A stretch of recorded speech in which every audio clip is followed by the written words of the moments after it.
Ramkishan sir, मान सिंह जी, प्रवीण जी, रामेश्वर जी और जितने लीडर मैं अभी तक मैंने सुना है, बहुत अच्छा लग रहा है सबको सुन के। आपको अच्छा लग रहा है? बहुत बहुत धन्यवाद सभी का। जितने भी हमारे वाइटल अचीवर जिनको भी स्टेज के ऊपर सम्मान मिला है, ट्रॉफी मिली है, उनको अगेन मेरी तरफ से बहुत बहुत बधाई। हमारे नए स्टार अचीवर और आशीष जी को बहुत बहुत बधाई, नए रॉयल्टी अचीवर। बहुत बहुत शुभकामनाएं और आप बहुत आगे जाएं इस बिजनेस में। सभी सपने आपके पूरे हों, आपके माध्यम से बहुत सारे लोगों के सपने पूरे हों, ये मेरी तरफ से शुभकामनाएं हैं। और आज मैं थोड़ा सा अपने बारे में बात करूंगा, उसके बाद मैं सिस्टम के बारे में बात करूंगा। आप तैयार हैं? अच्छा, मैं बात करूं उससे पहले एक बार जानना चाह रहा हूं एक छोटी सी चीज। ऐसे कितने साथी हैं जो आज पहली बार आए हैं, जिन्होंने अभी, मेरी बात को थोड़ा सा ध्यान से सुनना, जिन्होंने अभी तक आरसीएम बिजनेस को ज्वाइन नहीं किया है, लेकिन सिर्फ देखने के लिए या समझने के लिए या किसी के इनवाइट करने के बाद यहां पर आए हैं? एक बार हाथ खड़ा करेंगे। ज्वाइन नहीं किया है, सिर्फ पहली बार समझने के लिए आए। बहुत सारे साथी हैं। Thank you very much. आप नीचे कर लीजिए। और ऐसे बहुत सारे साथी हैं जिन्होंने अभी तक शुरू नहीं किया है और पहली बार यहां पे आए हैं। आपसे एक छोटी सी रिक्वेस्ट है मेरी सभी साथियों से, आरसीएम बिजनेस को ज्वाइन करना या आरसीएम बिजनेस को ज्वाइन नहीं करना, दो ही चीज होंगी। या तो इस बिजनेस को ज्वाइन करेंगे या इस बिजनेस को ज्वाइन नहीं करेंगे। ये जो डिसीजन है, करना है या नहीं करना है, ये आपका खुद का है। इस मीटिंग के बाद आपने सोचना है कि आपको इस बिजनेस में जुड़ना है या इस बिजनेस में नहीं जुड़ना है। इसमें आपके ऊपर कोई प्रेशर नहीं है। लेकिन मैं एक छोटी सी रिक्वेस्ट करूंगा, अगले लगभग 50 मिनट या 1 घंटा मैं आपसे बात करूंगा। थोड़ा ध्यान से मेरी बात को सुनना आप, उसके बाद आप सोचना कि इसको करना है या इसको नहीं करना है। ऐसा हो जाएगा? Thank you. और ये जो साथी जिन्होंने अभी हाथ खड़े किए थे, ये कौन है सर? ये हमारे मेहमान हैं। बहुत अच्छी टीम है मान सिंह जी आपकी, है ना?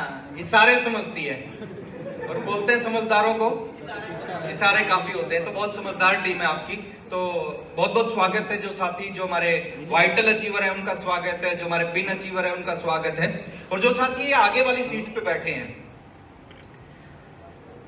इनका बहुत बहुत स्वागत है। इनके बारे में मैं थोड़ा सा बाद में बात करूंगा। मेरा नाम राकेश शर्मा है, मैं हरियाणा से हूं, एक साधारण फैमिली से हूं। साधारण फैमिली किसको बोलते हैं सर, समझते हैं?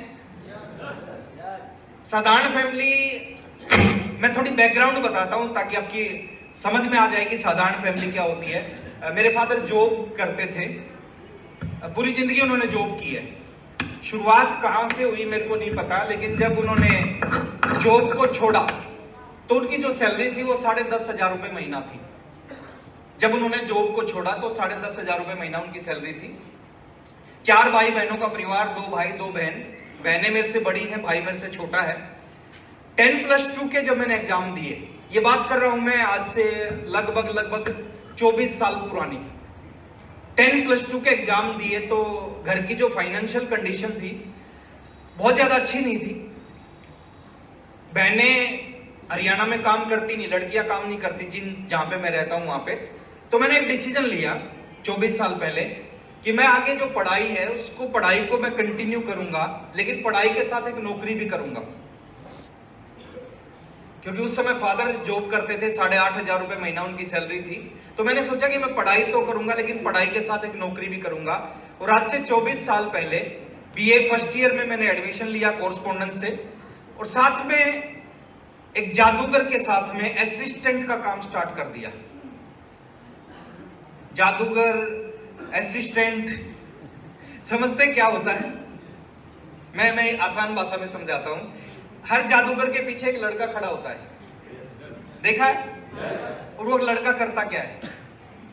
हाँ, सामान ला के देता है। जादूगर जो भी शो दिखाता है उसको सामान की जरूरत पड़ती है, और लड़का क्या करता है, उसको सामान देता है ना। बाद में जब वो मैजिक शो खत्म हो जाता है तो सामान को फोल्ड करता है, अटैची में डालता है, अटैची को उठाता है और जादूगर के पीछे पीछे जाता है। तो उस काम को मैंने करना स्टार्ट किया, और वो जादूगर 1500 रुपए महीना वो मेरे को देते थे। 2 साल मैंने इस काम को किया, उस जादूगर के साथ असिस्टेंट का काम।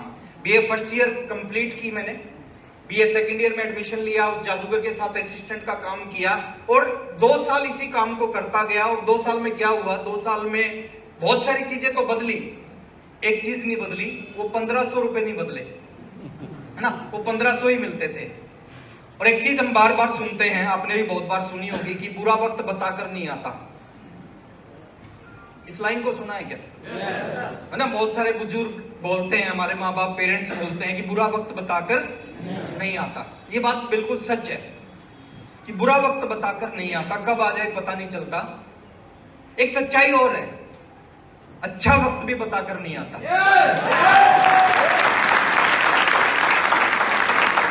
कब किसकी जिंदगी में किसके माध्यम से कैसे अच्छा वक्त आ जाए पता। ऐसे ही संडे का दिन था, छुट्टी थी, उस दिन मैजिक शो नहीं था। स्कूलों में मैजिक शो करते थे हम। घर पे था, घर पे लैंडलाइन फोन लगा हुआ था मेरे घर पे। एक शख्स का फोन आया मेरे घर पे लगभग 9 बजे के आसपास। उन्होंने कहा, राकेश आप को है ना मेरे साथ, मैंने फोन उठाया, उन्होंने मेरे को बोला, राकेश अभी 10 बजे मेरे साथ एक मीटिंग में चलना है। मैंने उनसे पूछा, सर किस चीज की मीटिंग है, क्या मीटिंग है? उन्होंने कहा, मेरे साथ मीटिंग में चलना है ना। अब वो मेरे जानकार थे, क्लोज थे, मैं उनको मना नहीं कर पाया। एक छोटा सा बहाना मैंने लगाया, मैंने कहा, सर मेरा जो साइकिल है ना, साइकिल में पंचर है, मैं तो नहीं जा सकता। तो उन्होंने कहा, कोई बात नहीं, मैं स्कूटर लेके आ रहा हूँ, है ना, तू मेरी स्कूटर पे बैठ के चलना। तो मेरे को भी लगा चलो 2 घंटे की बात है, मीटिंग में चलते हैं। तो 10 बजे के आसपास वो मेरे घर पे आए, स्कूटर लेके आए। मैंने देखा उनकी स्कूटर पे मेरे से पहले 2 लोग और बैठे थे उनके पीछे। अब मेरी समझ में नहीं आया मैं क्या बोलूं इनको, है ना। मैंने पूछा, सर मैं कहाँ बैठूं? भाई साहब मैं बोलता था भाई साहब उनको, मैंने कहा भाई साहब मैं कहाँ बैठूं? तो उन्होंने कहा, तू स्टेपनी पे बैठ जा। अब स्कूटर जो चला रहे थे, जो मेरे को जिन्होंने कॉल किया था, उनका नाम मैं लेना चाहूंगा। उनका नाम है मिस्टर सुरेंद्र जी वत्स।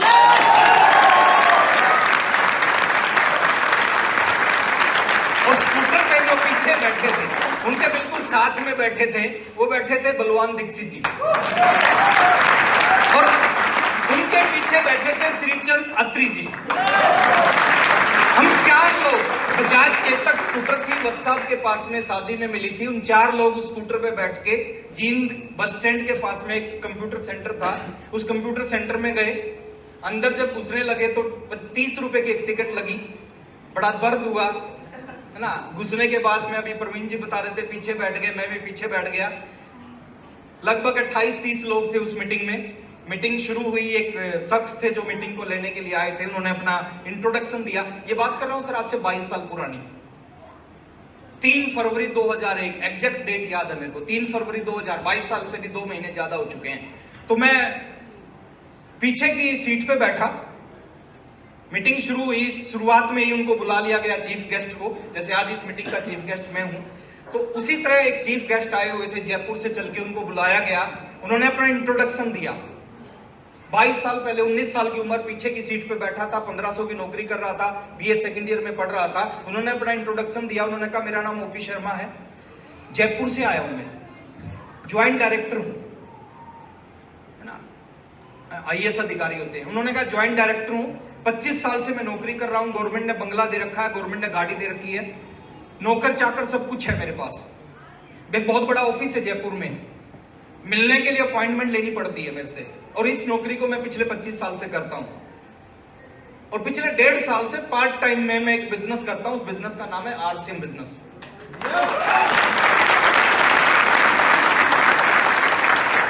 अब कुछ दिमाग के ताले खुले, मैंने लगा कि एक आईएएस ऑफिसर इस बिजनेस को कर रहा है। और कैसी जॉब होती है सर आईएएस की जॉब? दुनिया, हिंदुस्तान की सबसे बड़ी जॉब बोलते हैं उसको ना। तो उन्होंने उन्होंने कहा कि 25 साल से मैं जॉब कर रहा हूं और पार्ट टाइम में पिछले 1.5 साल से इस बिजनेस को करता हूं। उन्होंने कहा मैं जो शाम का टाइम होता है ना, शाम के टाइम में लोग अक्सर टीवी देखते हैं, पिछले 1.5 साल से मैं टीवी नहीं देखता, उस टाइम को मैं इस बिजनेस में लगाता हूं। लोग दोस्तों के साथ बैठते हैं, राजनीति के ऊपर चर्चाएं करते हैं, मैं उस समय को इस बिजनेस में लगाता हूं। 25 साल की जो नौकरी है वो मेरे को 25,000 रुपए महीना गवर्नमेंट सैलरी देती है। ये बात है 2001 की। और आप थोड़ा सा सोच के देखो, 2001 में 25,000 रुपए की सैलरी बड़ी सैलरी होती थी। हेलो, मेरे कुछ दोस्त थे, टीचर थे, वो उनकी सैलरी थी उस समय 2001 में 6,000 रुपए। गवर्नमेंट जॉब करते थे, 6,500 रुपए सैलरी थी। अब जब उन्होंने कहा 25,000 रुपए गवर्नमेंट मेरे को सैलरी देती थी, देखिए 1,500 रुपए महीना कमाने वाला जब 25,000 के बारे में सोचता है, कैसा लगता है उसको? कुछ बड़ा लगता है ना। तो मैंने सुना कि 25,000 रुपए गवर्नमेंट मेरे को सैलरी, लेकिन उससे भी ज्यादा कब मेरे ऊपर असर हुआ, उन्होंने कहा 1.5 साल से पार्ट टाइम में आरसीएम कर रहा हूं, फुल टाइम नौकरी कर रहा हूं, और 1.5 साल का जो पार्ट टाइम आरसीएम है वो 1 लाख रुपए महीना से ऊपर की इनकम देता है। अब मेरे को समझ में नहीं आया कि मैं करूं क्या। हेलो, कंफ्यूज हो गया मैं। मेरे को लगा एक व्यक्ति आईएएस की जॉब कर रहा है, 25,000 रुपए गवर्नमेंट सैलरी देती है, पार्ट टाइम में आरसीएम 1 लाख रुपए महीना आरसीएम से इनकम आती है। मेरे अंदर उनकी बातों को सुन के ना, एक होता है ना, कुछ कुछ होता है, सुना है? है ना, वो कुछ कुछ होना शुरू हो गया। मेरे को लगा यार इतनी बड़ी इनकम, 1,25,000 रुपए एक महीने में, आज भी बड़ी होती है। यस या नो? 1,25,000, अगर 500 के नोट आए, कितने नोट होंगे सर? 250, है ना, 250 नोट, है ना, खर्च करें तो टाइम लगेगा। तो ये बात 2001 की है। उन्होंने कहा 1,25,000 रुपए की सैलरी, 1,25,000 रुपए टोटल इनकम है, और उन्होंने कहा इस बिजनेस को पूरी जिंदगी नहीं करना। जो बिजनेस 1 लाख रुपए महीना दे रहा है उनकी बात थी। उन्होंने कहा इस बिजनेस को पूरी जिंदगी नहीं करना, सही ढंग से अगर 5 साल कर लिया ना, 5 साल में बिजनेस आपको रिटायर कर देगा। मैंने सुना था कि रिटायरमेंट के लिए 60 साल तक काम करना पड़ता है। कोई भी काम आप करोगे 60 साल तक काम करोगे, उसके बाद आप रिटायर हो जाओगे। लेकिन उन्होंने कहा किसी भी उम्र में आप शुरू करो, 5 साल करोगे, 5 साल में रिटायर। अब मेरी उम्र थी उस समय 19 साल। मैंने बैठ के कैलकुलेशन की, मैंने कहा 19 और 5, मैंने कहा 24 में अगर रिटायर हो सकते हैं तो इससे बढ़िया बिजनेस हो ही नहीं सकता। तो उन्होंने कहा कि 5 साल इस बिजनेस को कर लिया, ये बिजनेस आपको टाइम की फ्रीडम दे देगा। अब ये शब्द पहली बार सुना था। उन्होंने खोल के बताया टाइम फ्रीडम क्या होता है। बोले आप अपनी जिंदगी को 5 साल के बाद अपने ढंग से जी सकते हैं, अपनी मर्जी से जी सकते हैं। मनी की फ्रीडम दे देगा, आपका जो मन करेगा ना जिंदगी में, पैसे से जो खरीदा जा सकता है वो आप कर सकते हो 5 साल के बाद में। उन्होंने कहा सिक्योरिटी दे देगा, सिक्योरिटी दे देगा 5 साल के बाद ये बिजनेस आपको, अगर सही ढंग से इसको बिल्ड कर दिया तो। और सिक्योरिटी का एक बहुत अच्छा एग्जाम्पल उन्होंने दिया, और मैं चाहता हूं सर वो एग्जाम्पल आपके बीच में रखने का। तैयार हैं आप? अच्छा, मेरी बात समझ में आ रही है? नहीं आ रही? कुछ लोग दोनों में यस बोल रहे हैं। सिक्योरिटी का एक बहुत बड़ा एग्जाम्पल उन्होंने दिया, और वो एग्जाम्पल सर दिमाग में घुस गया, और मैं चाहता हूं सर वो एग्जाम्पल आप भी समझ के जाएं। देखिए, आरसीएम करना है या आरसीएम नहीं करना वो आपका खुद का फैसला होगा, मैं पहले ही बता चुका हूं। बट थोड़ा सा समझने का प्रयास करना, ये चीज है क्या, ये बिजनेस है क्या, ये जीवन में क्या कर सकता है, इस चीज को थोड़ा सा समझने का प्रयास करना। 2 लोगों के बारे में मैं बात करूंगा आपसे, 2 लोगों के बारे में आपसे बात करूंगा। उन 2 लोगों की जिंदगी को थोड़ा सा समझने का प्रयास करना। Thank you sir. 2 लोग हैं सर, एक है डॉक्टर, क्या है, क्या है, डॉक्टर, है ना, और एक है आरसीएम बिजनेस का टेक्निकल अचीवर। इन 2 की जिंदगी के बारे में बात करूंगा सिक्योरिटी का एग्जांपल समझाने के लिए। ये डॉक्टर अपनी इस डॉक्टरी से 2 लाख रुपए महीना कमा रहा है। एक महीने के कितने रुपए कमा रहा है? 2 लाख रुपए। टेक्निकल अचीवर आरसीएम बिजनेस की टेक्निकल इनकम ले रहा है और इससे भी ये 2 लाख रुपए महीना कमा रहा है। अब ये 2 लाख कमा रहा है, ये 2 लाख कमा रहा है, दोनों की इनकम बराबर है। यस या नो? नो। थोड़ा सा समझना है सर, थोड़ा सा समझना। बाहर की दुनिया, आरसीएम की दुनिया, क्यों लोग इतने एक्साइटेड होते हैं, क्यों लोग डांस करते हैं? बाहर आपने नहीं देखा होगा किसी दुकानदार को डांस करते हुए, देखा है? बाहर किसी फैक्ट्री के मालिक को अपनी फैक्ट्री में बैठ के ताली बजाते हुए नहीं देखा होगा। यहाँ पे लोग बजा रहे हैं, डांस कर रहे हैं। ऐसा क्यों होता है? मैं बता रहा हूं, उसका कारण बता रहा हूं। अब ये भी 2 लाख कमा रहा है डॉक्टरी से, ये भी 2 लाख कमा रहा है अपने टेक्निकल से। अब इन दोनों में अंतर क्या है? अंतर समझना है। ये 2 लाख कुछ हो रहे हैं, ये 2 लाख कुछ हो रहे हैं। ये 2 लाख रुपए है एक्टिव इनकम और ये 2 लाख है, ये अंतर है सर, बहुत बड़ा अंतर है। ये 2 लाख एक्टिव है, ये 2 लाख पैसिव है। अब इसमें अंतर क्या होता है? एक्टिव और पैसिव में अंतर क्या होता है? ये 2 लाख आ रहे हैं इस डॉक्टर की काबिलियत से। ये 2 लाख किससे आ रहे हैं? काबिलियत से। इसने 25 साल पढ़ाई की, एमबीबीएस में एडमिशन लिया, करोड़ों रुपए फीस दी, एग्जाम दिया, पास किया, प्रैक्टिस की, उसके बाद ये डॉक्टर बना, ऑपरेशन करना शुरू किया और ऑपरेशन करने लगा तो अपनी डॉक्टरी से काबिलियत इसके अंदर है, उस काबिलियत से इसके पास में 2 लाख रुपए महीना आने लग गए। इसने क्या किया? एक सिस्टम को ज्वाइन किया और सिस्टम जैसा बोलता गया वैसे ये करता गया और इस सिस्टम में ये टेक्निकल पे पहुंच गया, इसके पास 2 लाख रुपए आने लगे। इसमें काबिलियत से आ रहे हैं, इसके पास सिस्टम से आ रहे हैं। अब दोनों में अंतर क्या है? भगवान ना करे, जो आया उसको जाना पड़ेगा।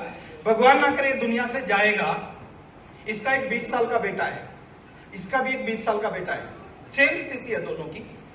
ये जब डॉक्टर दुनिया से जाएगा 10 साल बाद, 20 साल बाद, कभी भी जाएगा, अगले महीने क्या होगा? जीरो। अगले महीने जो इसकी काबिलियत थी, जिसकी वजह से 2 लाख रुपए आ रहे थे, जो इसकी डिग्री थी, जो प्रैक्टिस थी, ऑपरेशन कर सकता था, वो इसका बेटा नहीं कर सकता। अगले महीने जैसे दुनिया से जाएगा, इसकी ये काबिलियत इसके साथ ऊपर चली जाएगी। यस या नो? और जब काबिलियत से पैसा आ रहा था और काबिलियत इसके साथ ऊपर चली गई तो इसका पैसा कितना आएगा? इस 20 साल के बेटे के घर में आएगा 0। यहां पे स्थिति थोड़ी सी अलग होती है, यहां पे थोड़ा अलग बिजनेस है। लोगों की समझ में नहीं आता। क्यों नहीं समझ में आता? अब देखिए, बाहर एक बैनर लगवा दो, 10 लाख रुपए देके 20,000 रुपए महीना की सरकारी नौकरी, लाइन लग जाएगी या नहीं? लग जाएगी। लेकिन यहाँ पे हम बताते हैं बिना पैसा लगाए 10 लाख रुपए महीना कमाया जा सकता है। और लोग क्या बोलते हैं? क्या बोलते हैं लोग? हाँ, तो यहाँ पे जैसे दुनिया से जाएगा, अगले महीने इसके 20 साल के बेटे की इनकम 0 हो जाएगी। अगर ये 2 लाख कमाना चाहता तो क्या करना पड़ेगा? वही 25 साल इसको करना पड़ेगा। और हो सकता है उसके बाद भी डॉक्टर बने, कोई गारंटी नहीं है।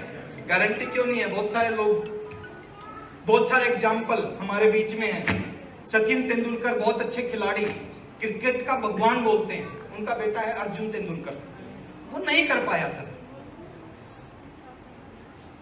अपने पिताजी जैसा नहीं बन पाया। गारंटी नहीं है कि एक नेता का बेटा नेता बन जाए, गारंटी नहीं है। अमिताभ बच्चन बहुत अच्छे एक्टर, फिल्म इंडस्ट्री में उनको शहंशाह बोलते हैं, उनका बेटा है अभिषेक, अच्छा एक्टर है, लेकिन उन जैसा नहीं कर पाया। यहाँ पे अलग होता है सर, यहाँ पे अगले महीने इनकम 0, लेकिन टेक्निकल ये सिस्टम से काम करते हैं, सिस्टम में काम करते हैं। जैसे दुनिया से जाएंगे, सिस्टम इनके साथ नहीं जाएगा, डाउनलाइन इनके साथ नहीं जाएगी, अपलाइन इनके साथ नहीं जाएगी। वो प्रोडक्ट यूज करेंगे और जब प्रोडक्ट यूज करेंगे तो क्या होगा? अगले महीने फिर बिजनेस होगा और जो 2 लाख की इनकम इनके नाम पे आती थी, अगले महीने यूं का यूं बिजनेस जो इन्होंने बिल्ड किया है, इसकी इनकम, इसकी काबिलियत साथ चली जाएगी। लेकिन यहाँ पे इसका जो बिजनेस है अगले महीने इसके बेटे के नाम पे ट्रांसफर हो जाता है।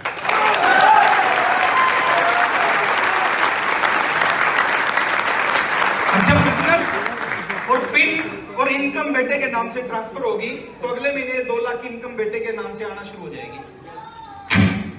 50-100 साल बाद जब बेटा जाएगा तो यूं का यूं बिजनेस कहां चला जाएगा? पोते के पास। फिर पोते के नाम पे आएगा, पोते के बाद पड़ पोते के पास, पड़ पोते के बाद सड़ पोते के पास, और सड़ पोते के बाद फिर एक लक्कड़ पोता होता है उसके पास, फिर कक्कड़ पोता, चक्कड़ पोता, फिर पोता का पोता, पोता का पोता, पोता का पोता, पोता का पोता।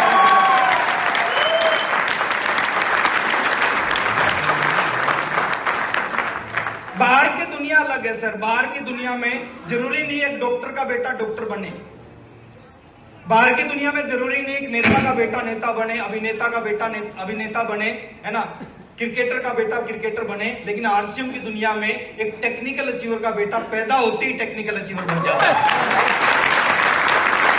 तो ये एग्जाम्पल उन्होंने दिया। 1 घंटा 5 मिनट, मेरे को एग्जैक्ट टाइम याद है, 1 घंटा 5 मिनट वो मीटिंग चली। 1 घंटा 5 मिनट के बाद मीटिंग खत्म हुई। उस हॉल में 30 लोग थे, 26 लोग उठ के चले गए, 4 लोग बैठे रहे, उनमें एक मैं भी था। और मैंने अपनी जिंदगी का सबसे खतरनाक डिसीजन लिया उस दिन, 19 साल की उम्र में। मेरे को पता नहीं था क्या होगा, मेरे को ये नहीं पता था क्या होगा। क्यों नहीं पता था?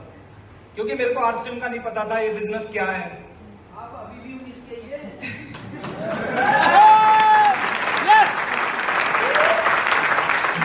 Thank you. हाँ, मैं अगर आपको 19 साल पुरानी फोटो दिखाऊं तो शायद उससे अच्छा आज लगता हूं। यस। तो मेरे को सर पता नहीं था क्या होगा, इस बिजनेस का क्या होगा, इस इंडस्ट्री का क्या होगा, मेरा क्या होगा। लेकिन जिंदगी का खतरनाक डिसीजन लिया। डिसीजन क्या लिया कि आज के बाद 2 ही काम कर रहा था, पढ़ाई नौकरी, तो दोनों को छोड़ दिया, आरसीएम करना चालू किया। शुरुआत थोड़ी मुश्किल है, शुरुआत में थोड़े से चैलेंज है, वो सबके साथ हुआ है। जितने भी लोग ये आगे बैठे हैं ना, ये लक्की ड्रा में नहीं निकले, ये इसी रास्ते पे चल के आए हैं। मैंने आरसीएम शुरू किया, पहला चेक आया मेरा 544 रुपए का। उस चेक को मैं कभी भूल नहीं सकता। अभी आप पूछोगे ना मेरे से कि इस महीने का कितना चेक आया, नहीं पता, नहीं पता सर, ईमानदारी से बता रहा हूं, नहीं पता। क्यों नहीं पता? कहते ना डूबने के लिए तो 8 फीट पानी बहुत है, उसके ऊपर एक्स्ट्रा है। तो अभी नहीं पता कितना इनकम आती है, लेकिन पहला चेक आज भी याद है, 544 रुपए का पहला। और 544 के चेक को लेने के लिए बहुत मेहनत की थी। 1500 रुपए की नौकरी छोड़ के 544 रुपए आने लगे, लेकिन था कि इस बिजनेस में कुछ होगा, है ना। मीटिंग होती थी मेरे घर से 350 किलोमीटर दूर। अभी कुछ लोग मीटिंग में नहीं आए होंगे, क्यों नहीं आए होंगे? उनको लगा होगा कि मीटिंग तो 5 किलोमीटर दूर है। 350 किलोमीटर दूर हो। हम क्या करते थे, एक सुमो बुक करते थे। उस समय सुमो चलती थी, टाटा सुमो। टाटा सुमो में 8 लोग बैठ सकते थे, है ना। उसमें जो सीटिंग होती थी 8 लोगों की, हम 11 लोग बैठते थे। क्यों बैठते थे 11? हमें लगता था जो जितने ज्यादा लोग इसमें बैठेंगे, जो पर हेड खर्च है ना, वो पर हेड खर्च कम हो जाएगा। तो 11 लोग बैठ के उस टाटा सुमो में जाते थे मीटिंग अटेंड करने। जयपुर, भीलवाड़ा, 2 ही जगह मीटिंग होती थी, या जयपुर या भीलवाड़ा। जयपुर 350 किलोमीटर जींद से, भीलवाड़ा 550 किलोमीटर दूर जींद से। तो जयपुर भीलवाड़ा जाके मीटिंग अटेंड करते थे, हर महीने जाते थे। उस समय जो रोड था ना, बहुत कच्चा सा रोड था। जयपुर से भीलवाड़ा सिंगल रोड था, अगर कोई गए होंगे तो आपको पता होगा, उस समय रामकिशन सर को पता होगा। तो कच्चा रोड था सर। 8 घंटे 9 घंटे जाने में लगते थे, 9 घंटे आने में लगते थे उस समय। 9 घंटे जाने में, 9 घंटे, और मीटिंग होती थी 2 घंटे की। और लोग कहते थे तुम्हारा दिमाग खराब है क्या, 18 घंटे अप डाउन कर रहे हो 2 घंटे की मीटिंग के लिए। लेकिन आज मैं बता रहा हूं सर, वो 11 के 11 लोग star Ruby, sapphire, star sapphire और डायमंड है। कैसे काम किया? पहले साल खूब मेहनत की, पागलों की तरह काम किया। साइकिल होता था, 14-15 किलोमीटर साइकिल चलता था रोज मेरा। सुबह 6 बजे निकलते थे, रात को 8:30-9 बजे घर पे आते थे। एक ही काम होता था, एसटीपी एसटीपी एसटीपी। लोगों को प्लान, लोग समझते नहीं थे, समझते थे तो जुड़ते नहीं थे, और जुड़ते थे तो काम नहीं करते थे। आज भी होता है ना ऐसा? ऐसा होगा, ऐसा होगा। और यही चीज है जो आपको लाखों रुपए महीना पे पहुंचाएगी। अगर सब लोग समझने लग जाएंगे, सब लोग जुड़ने लग जाएंगे, सब लोग काम करने लग जाएंगे, आरसीएम बंद हो जाएगा। लोग नहीं जुड़ रहे ना, आपको खुश होना चाहिए। आरसीएम चलता रहेगा। आप देखो ना, हिंदुस्तान में लाखों लोग काम करते हैं, डेली लाखों लोगों की ज्वाइनिंग होने लगी। कैसे कंपनी लाखों लोगों को डेली प्रोडक्ट दे पाएगी, है ना? अगले दिन फिर लाख लोग जुड़ गए, फिर लाखों लोग जुड़ गए, कंपनी प्रोडक्ट ही नहीं दे पाएगी सर, बिजनेस चल ही नहीं पाएगा। तो ऐसे ही हमने काम किया सर, 1 साल खूब मेहनत की इस बिजनेस में। 1 साल में रिजल्ट आया, बता दूं, शॉर्ट में बता रहा हूं। 1 साल में बिजनेस हुआ, जो भी पैसा आया वो आया 16,000 टोटल। अभी भी मेरे पास वो पुरानी स्टेटमेंट पड़ी है, उसमें चेक आता था, बाद में डीडी आने लग गया, फिर अभी फंड ट्रांसफर होने लग गया। 16,000 रुपए की इनकम आई 1 साल में, उससे ज्यादा खर्च हुआ। दूसरे साल में 65,000 रुपए की इनकम आई, उससे ज्यादा खर्च हुआ। 2.5 साल में रॉयल्टी अचीवर बना, 30 महीने में रॉयल्टी अचीवर बना। अभी आशीष जी आज रॉयल्टी अचीवर बने हैं, और भी बहुत सारे रॉयल्टी अभी स्टेज के ऊपर आए थे। तो मेरे को भी 2.5 साल लगा। हर आदमी अलग अलग समय लगता है, कोई 6 महीने में बन जाएगा, कोई 1 साल में बनेगा, कोई 2 साल में बनेगा। वो काम करने के तरीके के ऊपर डिपेंड करता है, किस ढंग से काम कर रहा है। 2.5 साल में रॉयल्टी अचीवर बना, 33वें महीने टेक्निकल अचीवर बना। आशीष जी की तरह मैं भी सीधा 6% रॉयल्टी पे आया था, उसके ठीक 3 महीने बाद में टेक्निकल अचीवर बना। 33वें महीने टेक्निकल अचीवर बना। मेरा एक सपना था, जिस दिन मैंने आरसीएम बिजनेस को ज्वाइन किया था, ओपी शर्मा जी की इनकम सुनी थी 1 लाख रुपए महीना, और उसी हॉल में 1500 कमा रहा था, उसी हॉल में बैठ के सपना बनाया था 1 लाख रुपए महीना मेरे को भी कमाना है इस बिजनेस से। आज आपकी इनकम क्या है, आज आप क्या करते हो, उससे कोई फर्क नहीं पड़ता सर। आज क्या सपना लेके जाते हो उससे फर्क पड़ता है। उसी हॉल में बैठ के मैंने एक सपना बनाया था, मेरे को भी 1 लाख रुपए महीना कमाना है। 1500 वाला सोचता नहीं 1 लाख के बारे में। हेलो, मैंने सोचने की हिम्मत की थी उस समय कि मेरे को भी 1 लाख रुपए महीना कमाना है। मैं अनमैरिड था, शादी नहीं हुई थी, और मैंने वहीं बैठ के डिसीजन लिया कि शादी जब करूंगा जब 1 लाख रुपए महीना आएगा। बहुत बड़ी चीज थी। आज 1 लाख की इनकम बड़ी होती है, लेकिन आज से 22 साल पुरानी बात बता रहा हूं, 22 साल पहले बहुत ही बड़ी होती थी। सोना जो था ना उस समय शायद 2,500 रुपए तोला था, 2500 रुपए तोला सोना था, है ना? उस समय मैं सोचता था कि 1 लाख रुपए महीना, शादी जब करूंगा 1 लाख रुपए महीना की इनकम आएगी। उसके बाद में कुछ समय बाद इस बिजनेस से वो सपना पूरा हुआ। जिस महीने मेरी शादी थी उस महीने का मेरा चेक था 1,27,000 रुपए। काम किया सर, ये सब कुछ आएगा। साइकिल से शुरू किया, रॉयल्टी अचीवर बन गया, एक पुरानी स्कूटर खरीद ली, उस स्कूटर को खूब चलाया। उसके पीछे लिख रखा था आरसीएम बिजनेस, जो स्टेपनी होती थी ना बजाज चेतक के पीछे, उस पे लिख रखा था आरसीएम बिजनेस। एक बोर्ड मार्कर होता था, ब्लैक बोर्ड आता था, उसको फोल्ड करते थे, उस स्कूटर के पीछे रखते थे। मार्कर जो चौक होता था, चौक उसकी टक्की, उसमें जो स्टोरेज होती थी उसमें रखते थे। उसके बाद में स्कूटर को चलाया, फिर एक नई बाइक खरीद ली, फिर एक गाड़ी खरीद ली। इस बिजनेस में काम करते करते फिर एक घर बना लिया, फिर दूसरी गाड़ी खरीद ली, फिर दूसरा घर बना लिया, फिर एक फार्म हाउस खरीद लिया, फिर तीसरा घर बना लिया, तीसरी गाड़ी खरीद ली, चौथा घर बना लिया, चौथी गाड़ी, 5वीं गाड़ी खरीद ली, फिर विदेश घूम आए, पता नहीं क्या क्या कर लिया अब तो। ये एक लंबा सफर है। इस सफर के बारे में मैं बात करूंगा, बहुत समय लगेगा, लेकिन आज मैं सफर के बारे में बात नहीं करूंगा। आज मैं बात करूंगा, जितने भी साथी यहाँ बैठे हैं ना, हेलो, ये सब यहां से यहां आ सकते हैं।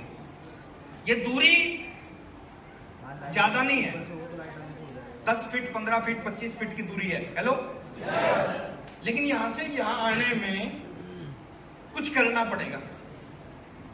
तैयार है?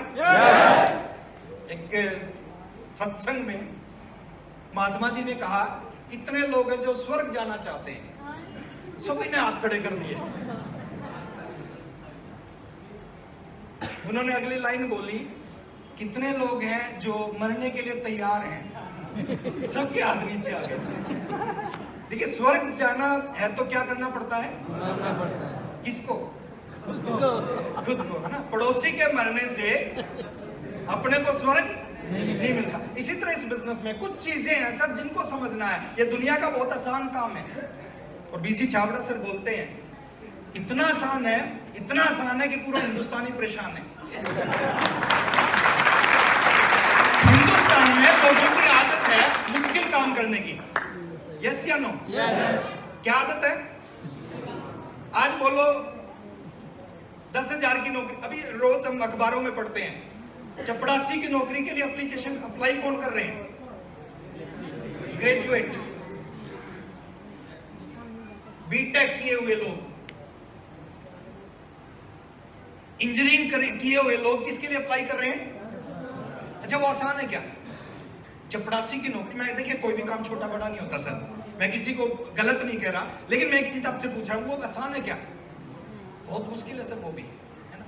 लोग पैसा कमाने के लिए पत्थर तोड़ने को तैयार है, लोग पैसा कमाने के लिए पत्थर उठाने को तैयार है। यहाँ क्या करना है सर? यहाँ ऐसा कुछ नहीं करना, यहाँ अपनी जिंदगी कुछ समय आपने अपने आप को बदलना है।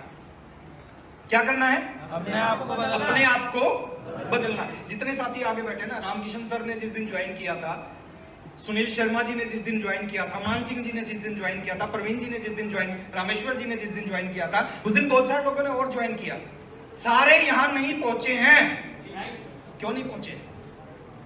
उन्होंने अपने आप को नहीं बदला। और इन लोगों ने क्या किया? जिस दिन गांधी जी पैदा हुए उस दिन बहुत सारे लोग और पैदा हुए थे। यस या नो? 2 अक्टूबर को बहुत सारे लोग और पैदा हुए थे। गांधी जी बन गए, बाकी लोग गांधी जी नहीं बन पाए। गांधी जी को पूरी दुनिया जानती है, बाकी लोगों को कोई नहीं जानता। गांधी जी ने जिंदगी में कुछ ऐसा कर दिया, उनको पूरी दुनिया जानने लगी। सेम इस बिजनेस में है। ये बिजनेस मुश्किल नहीं है, दुनिया का सबसे आसान काम है, दुनिया का सबसे आसान। जो आरसीएम नहीं कर सकता ना, कुछ नहीं कर सकता। बहुत आसान है, बहुत आसान है, बहुत आसान है, लेकिन लोग क्या कर रहे हैं? इसको मुश्किल तरीके से कर रहे हैं, इसलिए उनका नहीं चलता। आसान तरीका जानना चाहते हैं? थोड़ा सा समझाने का प्रयास करूंगा, ज्यादा कुछ नहीं है। बहुत सारी चीजें आपकी समझ में आ गई होंगी, कुछ चीजें मैं आपके बीच में थोड़ा सा इस बिजनेस की हिस्ट्री को आप समझें, ये बिजनेस है क्या। बहुत सारे लोग आपको मिलेंगे मार्केट में, जब जाओगे बहुत सारे बोलेंगे कि ये स्कीम है, मेंबर बनाने का धंधा है ना, ये है वो है, और आप कंफ्यूज हो जाओगे कि लोग सही तो नहीं बोल रहे। ठीक, ये इस इंडस्ट्री के बारे में, इस इंडस्ट्री की शुरुआत हुई थी 1930 से। कितने साल पहले? 93 ईयर्स एगो, 93 साल पहले इस इंडस्ट्री की शुरुआत हुई। लाइट अगर बंद हो जाए तो 93 ईयर्स पहले, 93 साल पहले इस इंडस्ट्री की शुरुआत हुई, है ना। लोग बोलते स्कीम है। इंडिया में 1996, कितने साल हो गए? 27 साल पहले इंडिया में शुरुआत हुई इसकी। अब मेरे को एक सवाल का जवाब देना है, 27 साल स्कीम जो होती है, क्या वो 27 साल चल सकती है? नहीं। 27 दिन चलती हैं सर, 1 महीना चलती है, 2 महीने चलती है, लेकिन ये बिजनेस कितने साल से चल रहा है इंडिया में? 27 साल हो गए इंडिया में चलते। अभी मैं देख रहा था कुछ ऐसे साथी जिनकी उम्र अभी 27 साल से कम है, यानी वो पैदा भी नहीं हुए थे, उससे पहले ही इंडस्ट्री इंडिया में काम कर रही है। 9 सितंबर 2016 को करीबन 7 साल, 6.5 साल पहले इंडियन गवर्नमेंट ने इसके ऊपर एक गाइडलाइन इशू की। आज इसके ऊपर कानून आ चुका है, और आज के टाइम में अगर बात करूं इस इंडस्ट्री की, आज ये एजुकेशन का पार्ट है। स्कूल में, सिलेबस में, यूनिवर्सिटीज में इसके बारे में पढ़ाया जाता है, नेटवर्क मार्केटिंग के बारे। और मेरे को एक चीज बताना सर, कोई भी स्कीम के बारे में क्या एजुकेशन का पार्ट हो सकती है कोई स्कीम?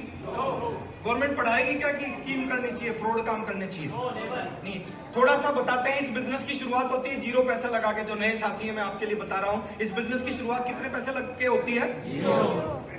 दोबारा बोलना है। जो नहीं बोल रहे ना, वो मेरी बात से सहमत नहीं है। वो शायद सोच रहे होंगे कि 0 तो नहीं लगता, 2000 रुपए लगते हैं। उनको क्या लग रहा होगा?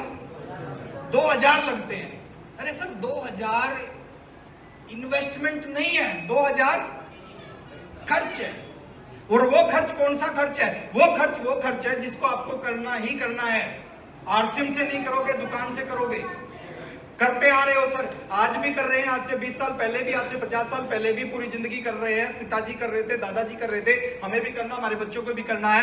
वही चीज है इस बिजनेस में। केवल 2000 रुपए का सामान खरीद के आपको एक लाइसेंस मिल जाएगा, एक नंबर मिल जाएगा। जैसे आज से 22 साल पहले मैंने 1280 रुपए का सामान खरीदा, मेरे को नंबर मिला 21,103। क्या नंबर मिला? क्या करने से मिला?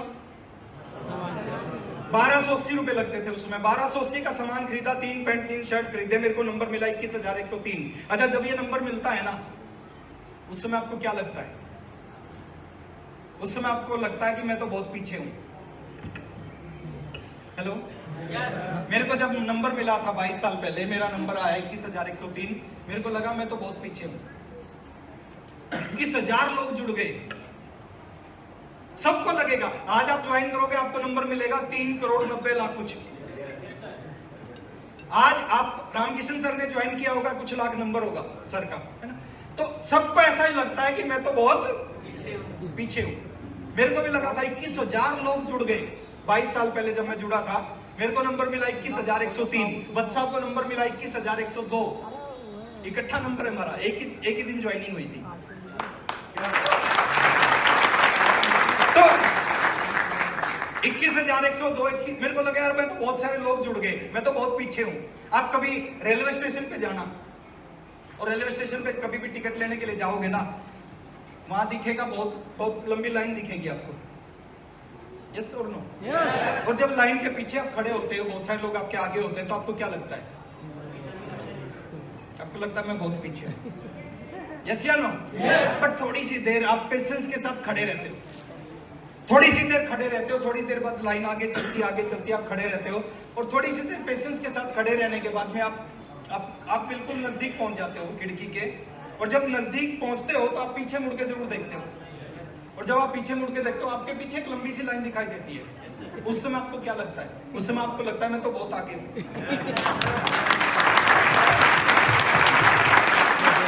ऐसे ही आरसीएम में जिस दिन जुड़ोगे, आज के 10 साल बाद जुड़ोगे, आपको नंबर मिलेगा 70 लाख कुछ। हेलो, आरसीएम थोड़ी रुकेगा। भी आप शादी नहीं करोगे तो क्या जनसंख्या वृद्धि रुक जाएगी? वो तो होगी, है ना?